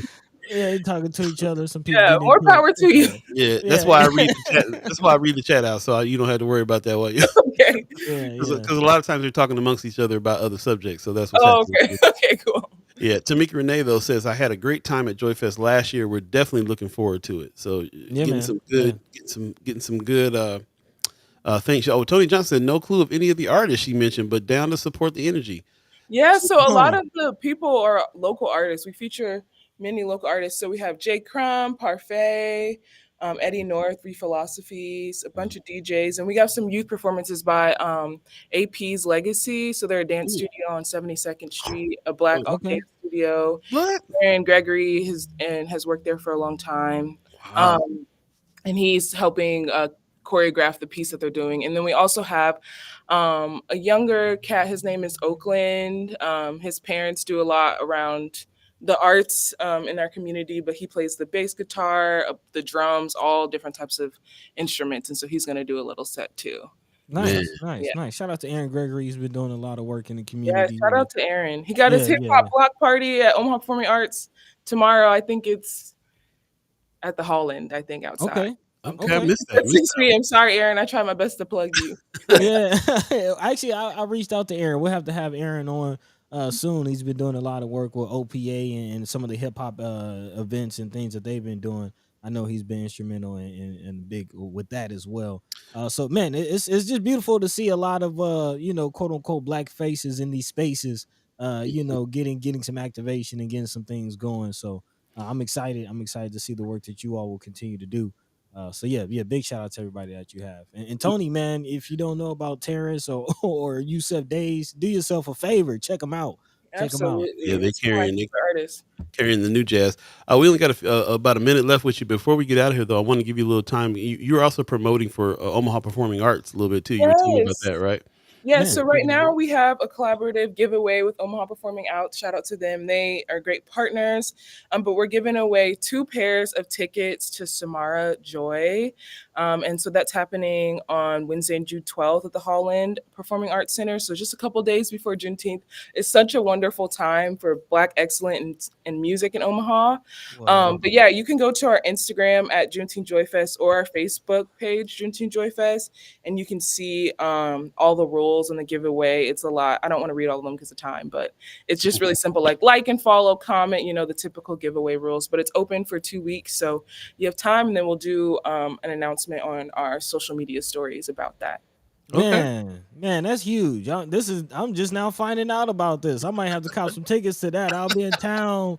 Man, if y'all don't know Yeah, we about going. man, if you don't know about Summer Joy, man, just won the Grammy jazz vocalist. Kill it. Man, classic sound. Man, yeah, Do, do do, do yourself you- a favor. do yourself a favor and look her up right now. Like look her Like up and right now. Absolutely, yeah. hear a little bit of Man, piece of her voice. You're not gonna believe that man. this voice is coming out of somebody so young. It's yeah, it's incredible. She's right Yeah. up there with Ella Fitzgerald and everybody else as far as jazz singers, as far as I'm concerned. Man, yeah, when I say classic sound, she has it, y'all. Check it out. Check it out. Samurai Joy. Man, OPA doing it big. They Okay. are. When they mentioned those tickets, I lit up. I was like, thank you so Man. much. Yeah. They're a great partner, so they do wonderful stuff. yeah, That's what's up. yeah. Actually So partners of ours as well. Shout out to OPA. so again, if you're giving away some tickets, they got to go to joyfest.com and take a look at some of the rules to get into the drawing for the tickets. Is that what's happening again? They Just go to our read. social media, so Facebook or Oh, Instagram at Juneteenth Joy Fest. got it. So go to the social media, and then there'll be the rules there in a way to, like a link or something for them to click in and Yeah, got it. Okay, cool. Perfect. Yeah, and if you don't win the tickets, go anyway. You don't want to miss Man. this. yeah, Man. absolutely. It's legendary. Yeah, well, appreciate that. We'll definitely have to have you back and come on talk a little bit more about maybe some of the artists and stuff like that you're going to have at Joy Fest, and also anytime that you want to come on and promote things like this for that OPA is putting on, or any other events that you want to put on. I know that you were promoting. I think Shawnee Hernandez has an event earlier that day. Yes, Yeah, absolutely. So real quick, let me just plug some of sure, those. So Shawnee sure. Hernandez has her Juneteenth block party on 24th in Decatur. It's from 10 a.m. to 4 p.m. They got like 40 vendors. Mm. She's her boba truck, her island chill, and then Freedom Tainment is doing the Freedom Festival at Malcolm X, and that's all day. So it's free from 12 to 5. And the concert is from 5 to 10. So we're really great partners with both of them. And then Jade with Afro Capes and Curls is doing her Juneteenth event a week prior. So she does a Black steampunk party every year. Yep. And that's on Mhm. Saturday, June 8th. I want to say it starts at 3 p.m. Sorry, Jade, if I got that wrong. But yeah, that's at the Jocelyn Castle. So it's a great way to just like dress up in steampunk and be around Black folks. And she has tea and food and performances. So we all try to come together as people doing Juneteenth events. So you might see a joint ad and the Omaha Star and some press releases together. So it's really I hope. important to support all the other events happening. It doesn't need to just be one. And then of course the NA why NCCA, I don't know, I can't say it right now. NAACP. Yeah, I don't know why my Yeah, brain was I know what you're trying to say. I know what farting you're on trying that. to say. But they're doing the Juneteenth parade. Shout out to Frankie Williams who's running that. So that'll be from 10 to 12 and start at 24th and Lake and end at Sprague Street. And then you come to Juneteenth Joy Fest after. Yay. You got to lay it out. That's what's up. Yeah. And really, that's in the spirit of what we try to do here too. Like it's not about competition, it's about collaboration, and we should really support everybody's stuff if we can. So make a weekend of it, and make Yeah. make a week of it even, and let's end the day with some celebration of Red Juneteenth Joy Fest. Love having you on. Really appreciate you coming, and we'll catch up with you soon. Yes, thank you so much. Thank you both. See you later. All right, you Peace. have a good one. Peace. Oh man, always a joy talking to Alajia, man. She's Man. cool. Yeah, yeah, definitely a bright personality. Always bringing that positive energy and good vibes. And yeah, man, went to the La Russell concert she had last year, and yeah, man, That yeah, to I had heard of La Russell before, but only kind of like on the side a little bit, and then hmm after that, then he he got into my radar, and then I've been following him ever since, and I'm like, this is a trip, man. I love being coming to Omaha and being introduced to something from Omaha for man. once. Man, there you go. There you go. So again, a lot of festivities. Paul's been mentioning it. As you see, a lot of things going on in June. So yeah, make sure you get active, get out there, and have a good time. And speaking of which, save the day for us, June 7th. We're Yes, going to be yes. out in Benson with a booth. Man, this is happening. The next wave is coming. We'll be celebrating 7 seasons of First Sky Omaha, and we're going to be kind of doing a restart. So it's not going to be 8th season coming up. It's going to be the start of season 1 again for this restart, the next wave. We'll talk about it when you come out to the booth and see us. Buddy will be in town, which is kind of the main reason why we're going to be out and about. Shout out to Katie Rain with Rain's Productions. She's helping us put this on. Shout out to Sky Ree, artist who's also helping with this event, and BFF, our partners at BFF. We will be at First Friday Benson in a booth on Military. Come check us out over there. There'll be some shirts and things available. You can cop some merch, talk to us about the next wave, hang out and have a good time. And yeah, save that date. And we got something coming up in July as well too that we're trying to solidify right now too. But we'll have that announcement by June 7th as well. So definitely see us out there, June 7th. June, like I told you, you might as well just go on plan on being out in June, because June's going to be chock full of stuff to do. And that month is going to be full of activity, and hopefully we'll be a part of it. Hopefully you'll be able to come out. We can have like a little block party, chat chamber, kickback, cool out type of situation over there. Buddy in town going Man, down in Benson. Yeah. So shout out to everybody who is already telling me that they're coming through for this. And shout out to Katie Rain for all the work that she's doing on this as well. It's just man. nice to have some help on some of these things that we're trying to do, so we can do more events and just have more activity going on with what we're doing. So, and can't do it without you. Shout out to everybody who has really been supporting First Sky Omaha as an entity, and with your dollars and your support and your time and your volunteerism and everything that's going on. Really appreciate that. Like, we, just like any other entity, we can't do it without the people.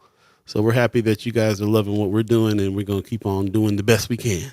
There you go. There you go. Big Let's thank take you. a, we'll take a quick break. I'm sorry to interrupt you, buddy. No, you good. I'm just saying thank you to everybody and all the support and echoing what you're saying, man. So yeah, I'm looking forward to the future, and looking forward to seeing everybody on the 7th. But yeah, in the meantime, between time, let's go ahead and take a break. We got more guests, more conversations to be had here in the second hour of First Sky Omaha in the morning. Yep. Appreciate that. Marlon Harrison says, "What time is the save the date?" I think Benson First Friday kind of fires up around 4, 5, or 6. Yep, We'll kind of be out there all evening. So if you want to come early, come early, and then we'll probably be the ones kind of shutting the party down, knowing us. man. So yeah, 9, 10, probably Yeah, over. I think it's like yeah. over at 9 or something like that. So yeah, between 5 and 9, come on out and see us. Should be cool. Yep, yeah, I agree, Brooke. Yeah, that's kind of, that's why we're on here. This is the kind of stuff we're doing, is bring people like Alajia on and get down. So she said that was nice. I heard that. Yeah, man. We'll take a quick break and come right back and jump back into some topics. Appreciate you guys hanging with us. This is First Sky Omaha in the morning. In the morning. Yo.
Welcome back, welcome back, welcome back, welcome back. You're listening to First Sky Omaha Radio, First Sky Omaha in the morning.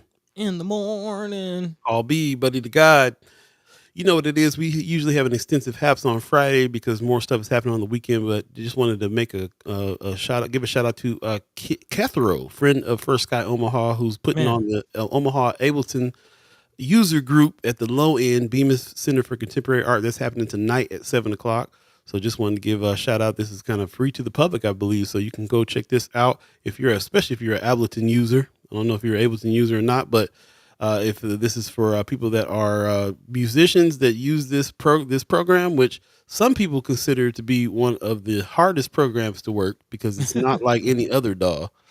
I was scared of it for many years. I finally jumped into it and was like, oh, okay, no, it's not that big of a deal. It's not bad. It's not bad at all, man. And as a matter of fact, there's many tools and things. I'm glad that there's actual user group out here that, for people, so we can kind of exchange ideas and tricks and, all the things that you will get some instruction on certain aspects of it. So I love that there's some support like this.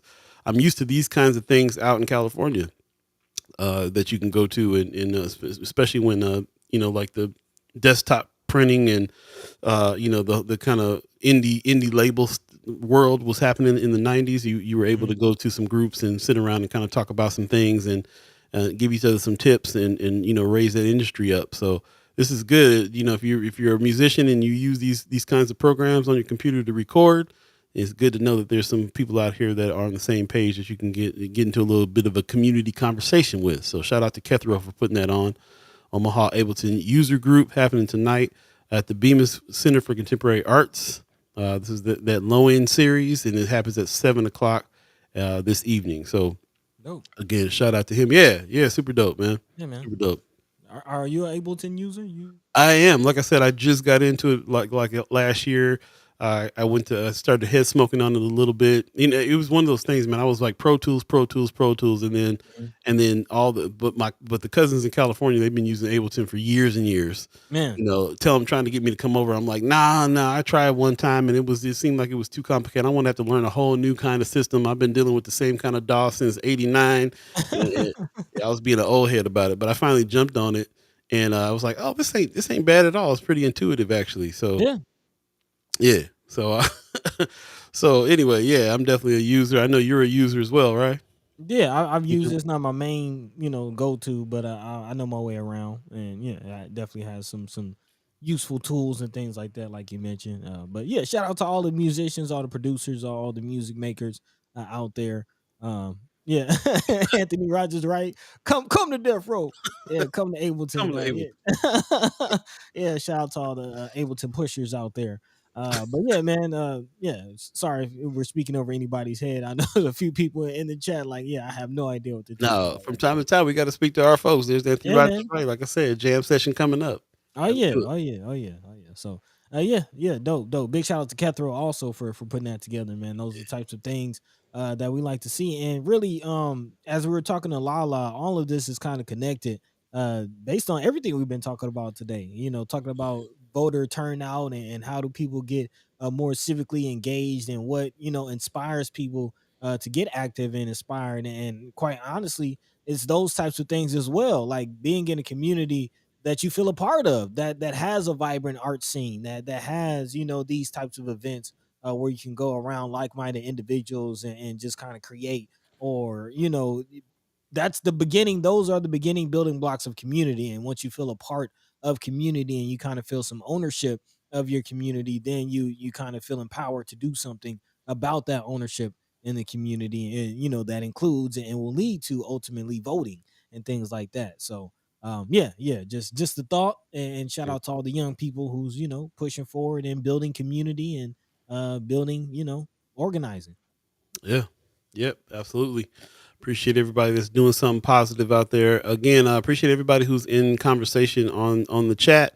You guys were heavy in conversation and then finally broke off a little bit to acknowledge Lala. So I appreciate you guys making sure that you give her some flowers before she got off too. We always want to respect the guests when they come on and give them some time and make sure that we're concentrating on what it is that they are bringing to us.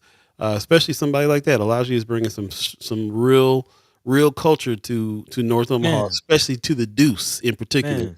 Everybody talks about the heyday of the Deuce back in the day, and like when the Allen Showcase was hopping and so on.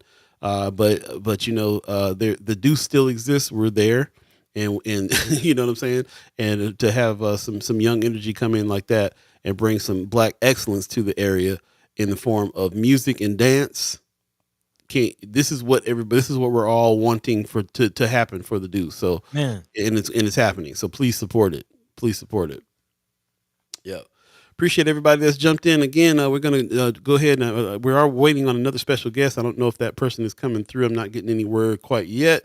But we will just hold the line for that for a special guest if they happen to come in. In the meantime, between time, we got plenty more to get into, and we might as well go ahead and jump into another story while we're waiting. So, buddy, what's next on the agenda, if you don't mind? Yeah, I guess we can jump into some housing things, kind of letting the people know what's going on. This is actually a story that we did not get into on Monday. So we're rounding back around, jumping off into a couple of nonprofits that have teamed up to help each other in the community in regards to housing. Again, affordable housing, still a buzzword, still something that actually needs to be addressed. Of course, we've been talking about the OHA situation, but it's not just OHA. Again, even private lenders and landlords, just people struggling to find good, healthy housing just in general. And whether it's public housing or just anywhere you can get your hands on. But it seems like Habitat for Humanity of Omaha and Jesuit Academy have teamed up, and they will be having a reconstruction project. According to this WOWT article, it says a couple of nonprofits have teamed up to improve the looks of North Omaha neighborhood and at the same time increase educational opportunities. Talking about two homes that will be rebuilt near 22nd and Grant Street, so not too far from the Deuce. Both of these houses were apparently built in the 1900s, and both have seen better days. In short, they need to be demolished, but not before Habitat for Humanity gets a chance to save the parts of the homes that can be reused. They'll apparently take down the old houses, making way for expansion of the Jesuit Academy that sits just south of the project. Jesuit Academy, of course, is a nonprofit, one of those religious nonprofits, private schools in the area. They came to us. This is Molly Tober of Habitat for Humanity Omaha. Speaking of the project and the partnership, saying they came to us for help because the whole new construction process is going to be costly. We're going to help defray some of those costs by using a grant to salvage all those materials and work together as community partners. President of Jesuit Academy, Dr. Bradley Ekwereku. Excuse me if I mispronounced that. But he says that there are a number of students having a high level of success at the building. And what's even more daunting is there's a wait list on the wazoo, out the wazoo right now. For every 15 kids who get accepted, there's a wait list of about 120 some year or to even 140 to enter this building. Talking about the waiting list, the academy officials have plans to replace these old buildings with tools that will help students grow in science and fine arts. So again, we talk about a lot of the private schools in the area. Of course, a lot of people bring up just had drill blank on the school. Not Howard Kennedy. What is the private school across from Miller Park? You talking about Mandela? Yes, thank you. I had a whole brain fart. I don't know none of the schools out here, so I'm surprised I got that one. Yeah, well, that's the one. That's the one. Again, a lot of people talking about Mandela, but Jesuit, one of the private schools, also in the North Omaha area. It seems like again this partnership with Habitat will go towards again helping. It says Habitat for Omaha is helping these dreamers by clearing out these old homes and making a path for the future. So yeah, we'll see what comes out of this. Yeah. Yeah, appreciate that revamping of that one. And going back to that again, that affordable housing is a kind of a triggering phrase A little bit. because because every time we see that phrase, I think, what is affordable? What is they've now defined. There's some definitions here and there. The definitions vary in different places. But again, it never really encompasses the fact that this stuff is just not affordable. So that's number one piece for me. Hmm. But yeah, and then of course there's also the issue of it's only certain organizations and stuff like that are trying to do anything about it here. I guess it's a good thing. I don't want to take the positivity away from them trying to do something, but it's still, does it give you the feeling it's going to solve the problems? Not, I'm not sure. Um, is that a question to me, or is that just a That's just in general? general, yeah, just kind of a, Okay. yeah, just Yeah, a kind of I'm yeah. not sure either. I'm not sure either. But as far as the housing situation, I'm not sure. But as far as Jesuit and schooling situation, it does seem like this might be of some good. I have had family members that went to Jesuit. Actually, a cousin of mine got married at Jesuit. And Precious is also kind of echoing that, saying the expansion is going to be awesome. That Mm, building was in North Y when I was a little girl. I played basketball there, which mhm, is something they seem to be planning on expanding. And we've talked about use or access to athletics in the community, but the CEO of the school, Dr. Equirque, excuse me, it says Jesuit Academy is very well known for their athletics as well. So we're maybe going to do some upgrades to our athletic facilities, past status up to our dreamers. So, well, yeah, definitely keep an eye on what happens with that expansion and again growth of another facility in our communities. Kind of interested in what are your thoughts about Jesuit and another private school in North Omaha? that's what I'm kind of wondering about. That's really the any kind of alternative schools that we got. Besides Mandela, I guess have to do with like the Jesuit school and so on. So I'm wondering about that. Like, what are your thoughts on this one? If you have thoughts, go ahead and put those in the chat. If you want to expand on that, then of course you can always go to First Sky Omaha, the group page, Friends of First Sky Omaha, and continue the discussion there on there as well. Precious is saying something that I'm feeling like too. She's like, cringe when I hear affordable housing because we have families living in shelters. Man, So yeah, how is this ultimately going to solve the issues on a larger scale? Not just fish by fish, but can we solve the lake? Can we the can we whole cure pond. the whole lake? Right, the whole Man. pond. Actually, speaking of that, kind of pivoting into some other news, Hmm. the whole OHA situation is still ongoing, and not just families living in shelters, but when you hear affordable housing, unfortunately, it's times and it's situations that we're seeing in OHA in the towers, and when it is something that does seem to be affordable, it's usually not safe or healthy. Right. Not just OHA, but we've heard of some other like Paladino owned properties and some other slum type situations throughout the Omaha area, where again people are paying affordable amount for rent, but doors that are supposed to be locked are left wide open, and homeless people are and animals are coming into the hallways, and it's Hmm. just not very safe. And again, that's more of the same with these OHA situations. Actually, KMTV just released an article talking about some of the realities of OHA and Douglas County Health Department responding to the situation. They actually spoke to one of the tenants that's not Brother Hassani Lee. So big shout out to more tenants being bold and stepping up. This time, Sister Chancey Calloway, who apparently spoke to Channel 3 a few weeks ago, before and after inspectors went into her home. And she says that last week she received results from the Douglas County Health Department after she invited them into her home to evaluate her living conditions. The resident tells the Channel 3 that after having a county inspector and private inspector test the quality of her home, apparently not much has changed. She went on to say, think about your family members, the people that you love. Would you want them living in conditions like this? She sent Channel 3 the report from the Douglas County Health Department. Her air quality report says, in part, that the Douglas County Health Department air quality specialist observed possible water damage on the ceiling of the bathroom. It was also observed that there was suspected mold in the ventilation register in the bathroom and air conditioning unit. Apparently, that they did put in new air conditioners and the vent in the bathroom was replaced. However, that vent has since again collected more mold. Callaway added that she's not really worried about what she can see, but more so about what's not viewable in the bathroom. is what concerns her the most. She goes on to say, what's behind that is really what I want to know. Since there is visible mold in the vents, what is behind that wall?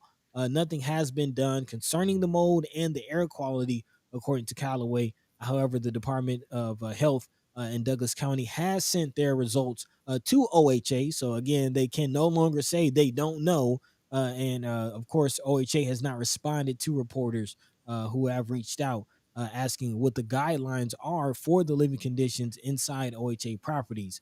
So, of course, we will continue to keep our eyes on this to see if OHA ever chimes up. But this is a great time to remind people that this petition is available. They're actually very close to making their goal of 200 signatures at 158 signatures so far. And that's in just about a week or so of this petition being out. So, again, the petition is imminent danger to public health requests.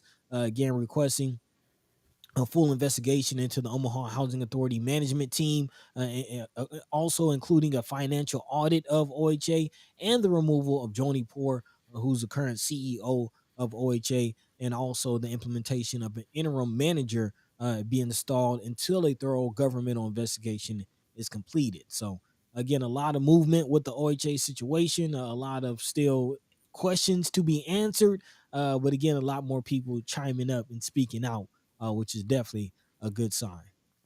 Went ahead and put the link to that survey in the chat. If you guys can click that and go ahead and give them the rest of the people they need for that survey, if you're so inclined and you feel that you align with what that petition is trying to do.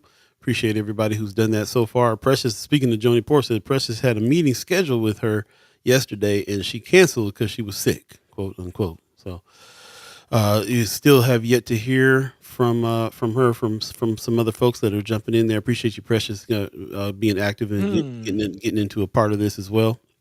I wonder if she got sick from all that time she's spending in the towers trying to keep Sherman and them out. Or maybe she got sick from that fake tour she gave WOWT. I don't know. I don't know. Man. That's, I gotta tell you, man, that I don't know. our show, the show that we just had that had brother Hassani Lee on, and where we talked about that WOWT thing, has been the talk of the town. Everywhere I go, everybody's bringing that up. Everywhere they're just like, Man, the propaganda that they were, people were coming to me like they shot the common areas. They didn't. the computers that don't work.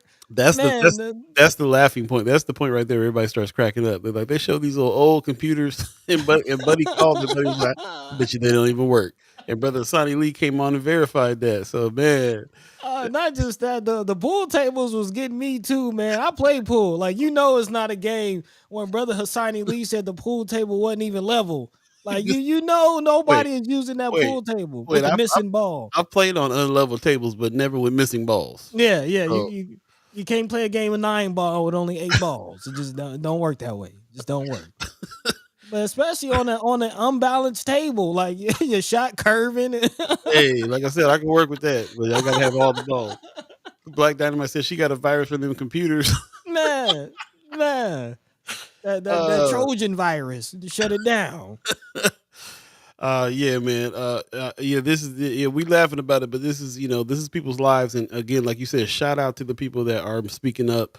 That brother Sonny Lee started something, man. People are starting to speak out, and it's interesting. Like, thinking back on that WOWT story, one of the first things they did was show the messed up apartment with a bunch of bugs and a bunch of stuff, and they were like, people who are having a hard time keeping their apartment clean, as if people are responsible for the mold growing in the walls and on the pipes and in the water damage that's happening that causes moldy walls and from on the inside. And you know what I'm saying? Like, it's a trip to me where they would try to act like that's not that's somebody else's fault. They'll go in and they'll do all this cleaning. Anybody going in there doing nothing? I mean, we're seeing that. We're seeing very, very little being done. And that's what people who are friends and family of ours. This is not a remote story. This is not a story. I don't know if Brother Chapman, who did the WOWT story, has family in the towers or family in these places or people that he knows. I'm not sure. We do. and we can tell you that they all are saying the same things, and Man, we're seeing what we're seeing. Period. So, so yeah, I love that it's getting some more attention. This article that you just went, that was from Channel 3, right, from yep, KMTV. yep, Yeah, putting some shining some light on it. There, the headline: Do you want? Would you want your loved ones to live under these circumstances? So that's right. what's up. And you're right, Precious. Shout out to Sherman, who's shining the light. Miss Sarah Weston, who's shining the light as well. Definitely check out Conversations with Miss Sarah Weston on YouTube, and Sunday Sermon with Sherman on as well on his YouTube and TikTok page. He goes off on all of this. People shining the light. Shout out to Hassani Lee, who's doing all who's doing all the research and fighting the good fight. I heard that Dave Pontos has been a part of this more than I thought he was. So I'll shout out Man, to him for offering his legal services and everything that's going on. And shout out to you, Precious, for reaching out to Joni Poor and everybody else who's been reaching out and trying to get some answers here. So we'll continue on following this, of course, and doing whatever we can do to try to help.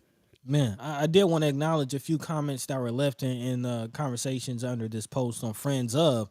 Hmm. Some people sharing some stories and some anecdotes. Shout out to Miss Erica Felt. Shout out to Vaughn Chapman and Rayford Jones. Also, talking about how long this, just reminding people that this has been an ongoing issue. Hmm. Miss Erica Feld on Friends Up says, I believe all the towers do have these problems. She says, my mother lived in Park South in 97 and 99. They were horrid, and I still keep in touch with an elderly disabled man who has admitted to some of the same problems, but he's of a mind that he shouldn't complain, which unfortunately is a lot, is a sentiment we see a lot. A lot of the tenants are feeling like they don't want to cause any trouble. They don't want to complain, even though they have the right and quite honestly should be complaining. They don't want to. Right. And she said she even went on to say, in fact, he's refused to talk to me about the problem. So again, they're very, very tight-lipped, which is why we give so much credit and such a big shout out to those who are speaking up and speaking out. And this is, a matter of life and death, which is why they should speak out. Vaughn Chapman actually echoing that same thing. He said, my dad died in Evans Towers in 1986, and my nephew and many of my friends died in the towers of complications, due in part to the same environmental conditions that exist in all the towers today. It doesn't matter under whose direction the towers are under. They all need to be condemned and evacuated until such time as the vermin can be eradicated, including Joni Poor, as their brother Vaughn Chapman says. So again, it is important to note that these issues have been going on for some time, and whether we get Joni Poor out there or not, it's bigger than just getting Joni. It's bigger than just the leadership. Like, this has been an ongoing problem for some years. Yeah. Shout out to Paul Philman, Boost to the Roots out there all the time. Shout out to everybody that's been a part of trying to open these things up and really show what's going on there. Amy H. Dot going to the towers. Kimera Snipes, who's also father passed away in the towers as well, who's been Man, instrumental in trying to make sure that she's helping folks there and also spreading the word on the situation. Shout out to her for calling John Chapman up of WOWT and calling him out on trying to get some answers on why would you put this propaganda piece out about OHA this way when you were in there and know that there's issues and problems and just calling them out. I saw that Wanda Lewis earlier said something about she wished it. Yeah. Oh no, Mama God said I wish they keep calling the news. I heard that. oh yeah, When we yeah, see a bad news piece, call them up, complain, call them out. We did a real talk, real time the other day, thanks to Kimra. So I'm just trying to thank everybody who's been involved with this whole time, man. Everybody who's been working and trying to get some answers and some solutions to help folks. Shout out to Cia Larkin. Shout out to everybody who's been a part of really trying to help the situation over there with Hassani Lee. Shine some light on the situations, not just with Underwood Tower, but all the towers. Shout out for Sherman Wells over at the Florence Towers doing the hmm rally. hmm If people don't get what's going on here and get to some solutions, there might be some real problems around this time. man, Somebody gonna lose their job. that part, Somebody gonna lose their job over man. this. I, So I, I man, I would much rather that than more people lose their lives. you ain't lying. Hey, 8:49 right now. If you believe in the concept of time, thanks for joining us in on the conversation when it comes to this. Heather Williams says most OHA properties are problematic unless you're on Section 8. Okay. Yeah. Uh, Precious says I'm just following the lead of those who have been on the ground working. There you go. Yeah, yeah. Big shout out to those boots on the roots. That's what it's all about. Yeah. Yeah. Like I said, this is an ongoing topic for us. We'll continue to talk about it. In the meantime, between time, we'll move on past that, buddy. You want to jump into a little bit of a lightning round for the rest, or what are you thinking? Actually, I have one last article. Okay. Yeah. Let's jump Yeah, into it. one last article to dive into, and this is something that I kind of imagine we'll continue to have conversation on because again, what does this mean? Is the next question. Talking about again this news coming out of Nebraska Examiner. Again, the Department of Justice has chimed up and has apparently concluded its probe into Nebraska, and the headline reads: Justice Department says Nebraska has unnecessarily institutionalized people with mental illness. Again, this goes back to how the state has handled its mental health services, and as we've seen and talked about and really pointed out over the last several years. Again, all of the facilities, excuse me, that we've been hearing about opening in particular in the Omaha area, always seem like more beds, more just Man. more beds, locking people up, drugging them up, and not really giving them the services that they need.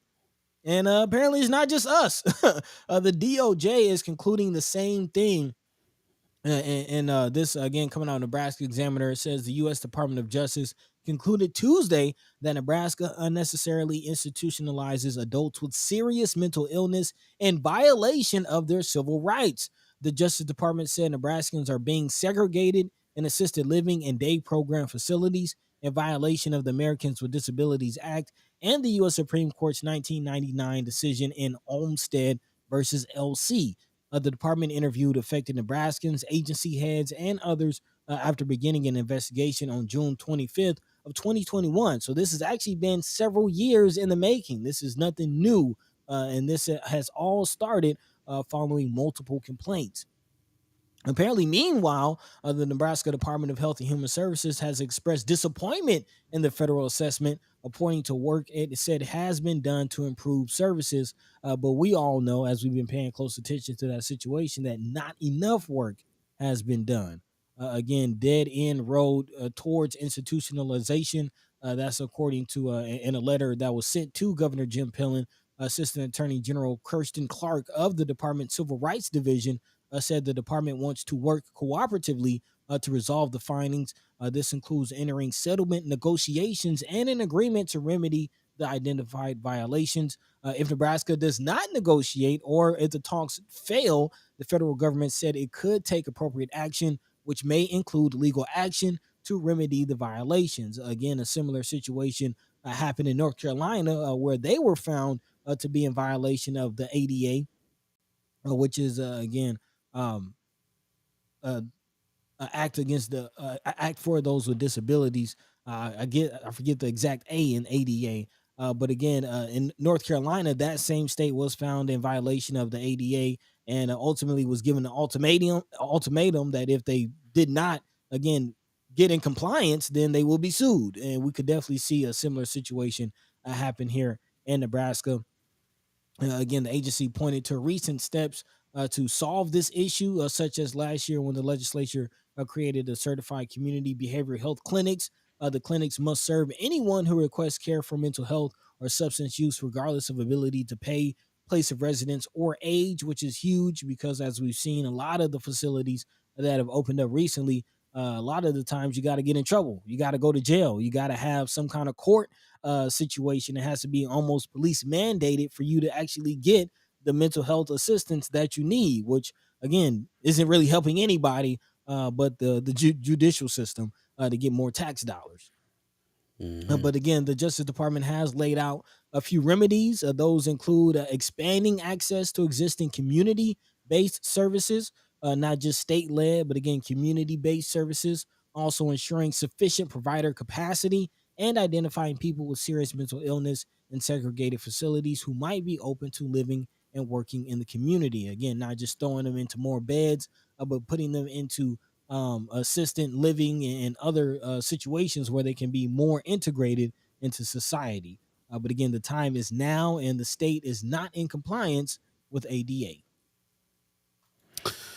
Interesting report, man. People are surprised in the chat. I saw Precious says, "Wow, federal lawsuits need to be filed against the state." Yeah, man. Uh, Multiple fronts. Multiple fronts, litigation, litigation, litigation. Like Brother Von Chapman likes to say. Mm-hmm. I totally agree. Anthony Rogers Wright says, "Y'all, Nebraska was ranked 46 out of 50 for equality, lower than Mississippi and Alabama. That's gangster. Man, Mississippi of the Midwest. Mississippi is the Nebraska of the Midwest. Sounds like, Man, Mississippi is Nebraska of the South. man." Maggie Miller Jenkins says, perfect time for Senators Wayne and Conrad to make legal moves. Everybody's feeling that Man, litigation. I mean, I don't know what else to tell you. They came that report is crazy, man. That's Department of Justice coming in being like, y'all are tripping with these people. man, and this is again something that's been going on since 2021. So this is 3 years in the making almost. This investigation. Anthony Rogers Rice says, go ahead. I was just gonna point out, and keep in mind that the Department of Health and Human Services, who has been dropping the ball on a lot of this, they have the audacity to be disappointed in hearing the truth about themselves. They're disappointed in the report. I bet you are. Yeah. I'm sure you are. Anthony Rogers Rice says Nebraska will likely settle for a consent decree, which will put them on notice, but still require vigilance. Wanda Lewis says they can forcefully take their person's financial installments and force them into facilities. Bro. Maggie Miller Jenkins is asking, did ACLU have any comment on this article? No, not seeing any. What type of relationship does this open for people unlawfully detained? It's a good question to jump into as well. Mm-hmm. Yep. Also, Precious said, who's going to be headed up the new community mental health organization off 72nd and Mercy? Yeah, that's a good question. Sure. Yeah, we'll have to look into that. Also, Brother Von Chapman says the same set of circumstances exist in the towers that exist in the so-called mental health facilities. Mm-hmm. The DOJ should also investigate OHA.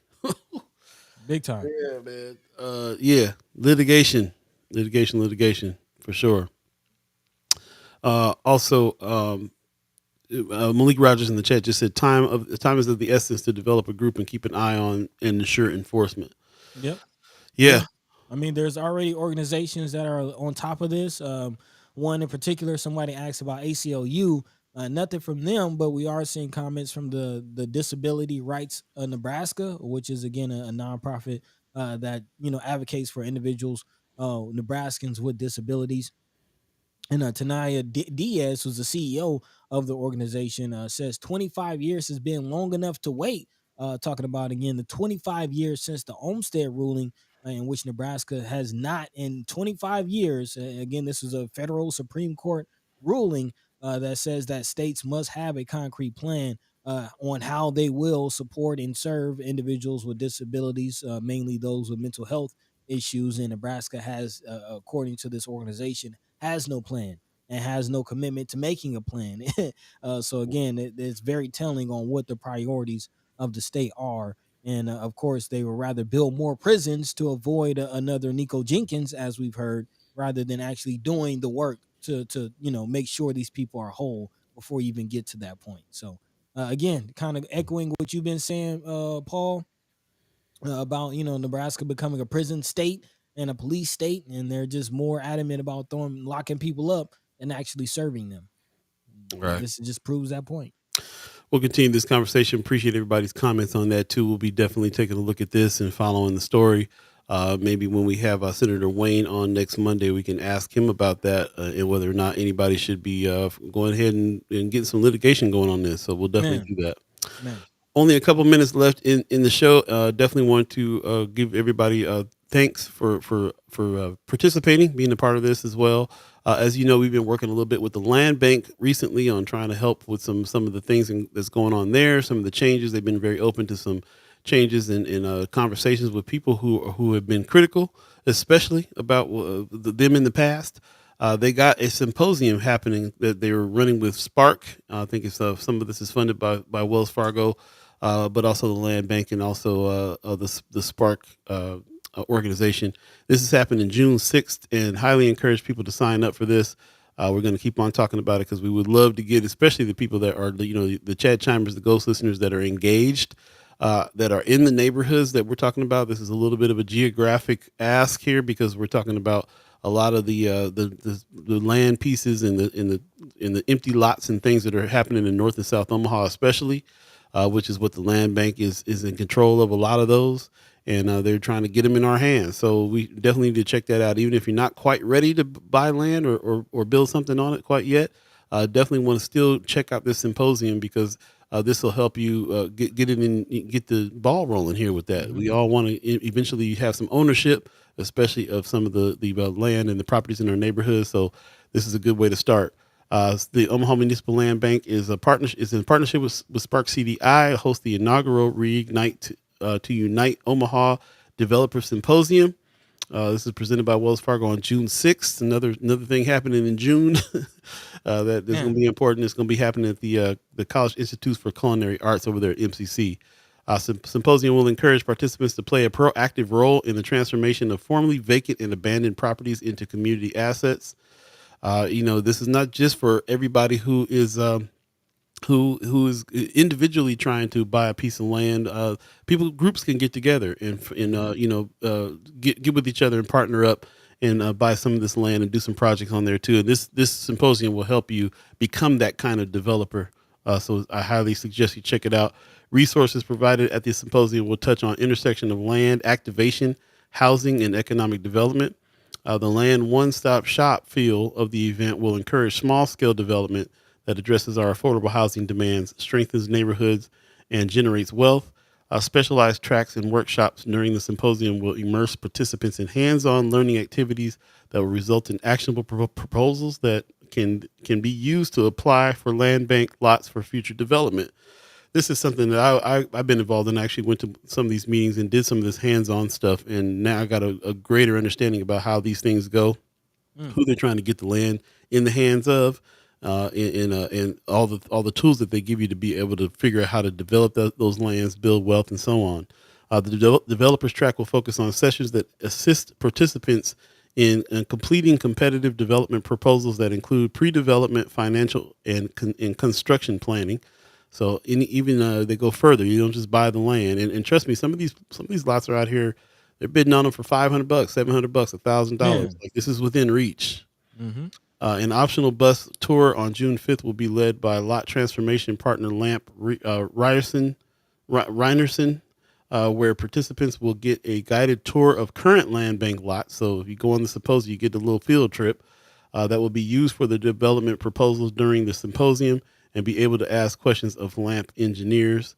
The participants track will focus on workshops and panels discussing vacant land activation, infill financing, and affordable housing solutions.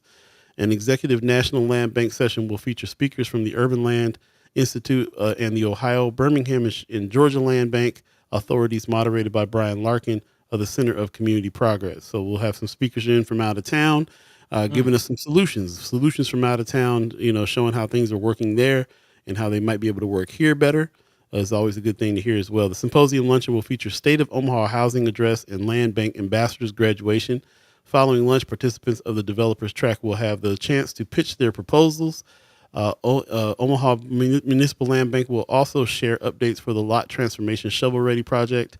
Early bird pricing is available until June 1st, and tickets can be purchased via Eventbrite. So I highly recommend you get your tickets. I'm going to go ahead and put this link in the chat. Get your tickets. Definitely check this out. Like I said, I went and did some of the exercise, the exercise for this, and it was just an exercise. They were using imaginary plots of land in order for us to see the process. This will be actual plots of land that you can actually go check out. And after you get helped walking through this proposal, it might even be a situation where you have a proposal you can present. They'll help you get that where you can present that proposal and actually bid for that land. So definitely something to look into. I think that this, just for information's sake, especially, is going to be very important and a very strong piece here. Like I said, us being a part of this thing, we see where they're trying to really listen to the people and listen to what the people want, need, and understanding better what's going on here with this resource because it exists. It is Omaha Municipal Land Bank is here. It owns a lot of land in North and South Omaha, Yeah. and they're trying to make it as easy as possible to get it in the hands of the people that are living in those neighborhoods first and foremost before developers, which was our biggest concern, and the reason why we have been speaking critically of them for the past few years. So now that we're understanding about how this works, they've gone a step further. These are programs now that they're trying to help show people how to do this. Before it was just the land is available. If you have a plan, come and do what you got to do.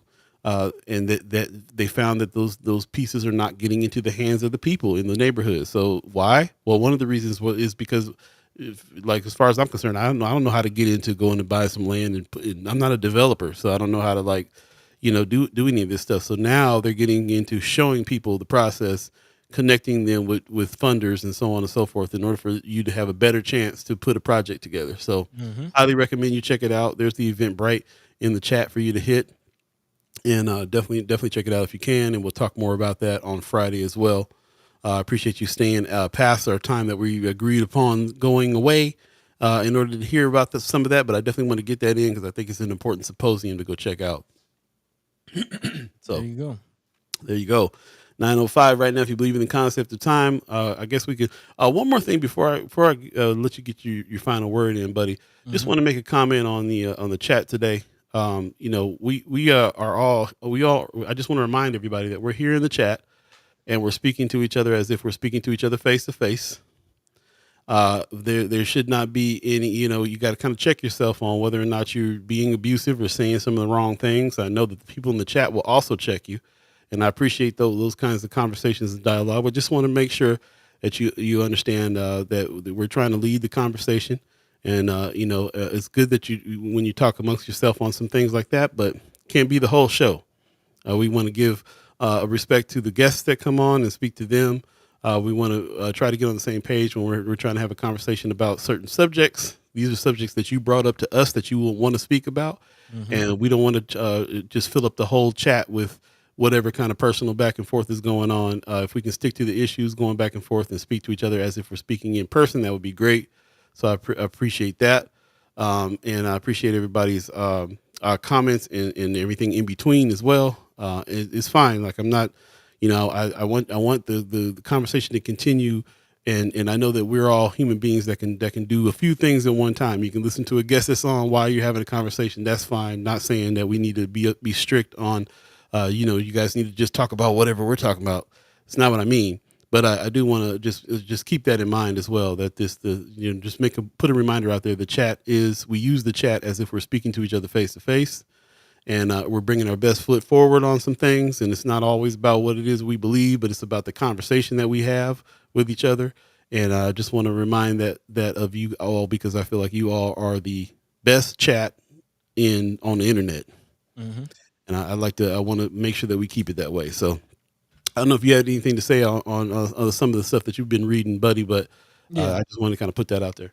No, I appreciate you acknowledging that, and again, remember that we ask y'all to kind of follow our style of communicating here. Of course, we all know everybody has their own style, but at the very least, we ask to be respectful and and constructive on how we're having conversations because the whole idea of this platform is to get to the bottom of some things. And if you kind of get personal and you start name calling and kind of getting away from the main thing, that doesn't really aid to having constructive conversations. So let's keep the main thing the main thing. Of course, be respectful, not talk to people like they're idiots, and keep it moving. So Yeah, with that, again, we do appreciate the energy. We do appreciate the dialogue. That's what we're here to do. But let's like I said, keep the main thing, and try to get to the bottom of some things and get some things solved and get some things changed. That's what we're here for, is to make this place a better place for all of us.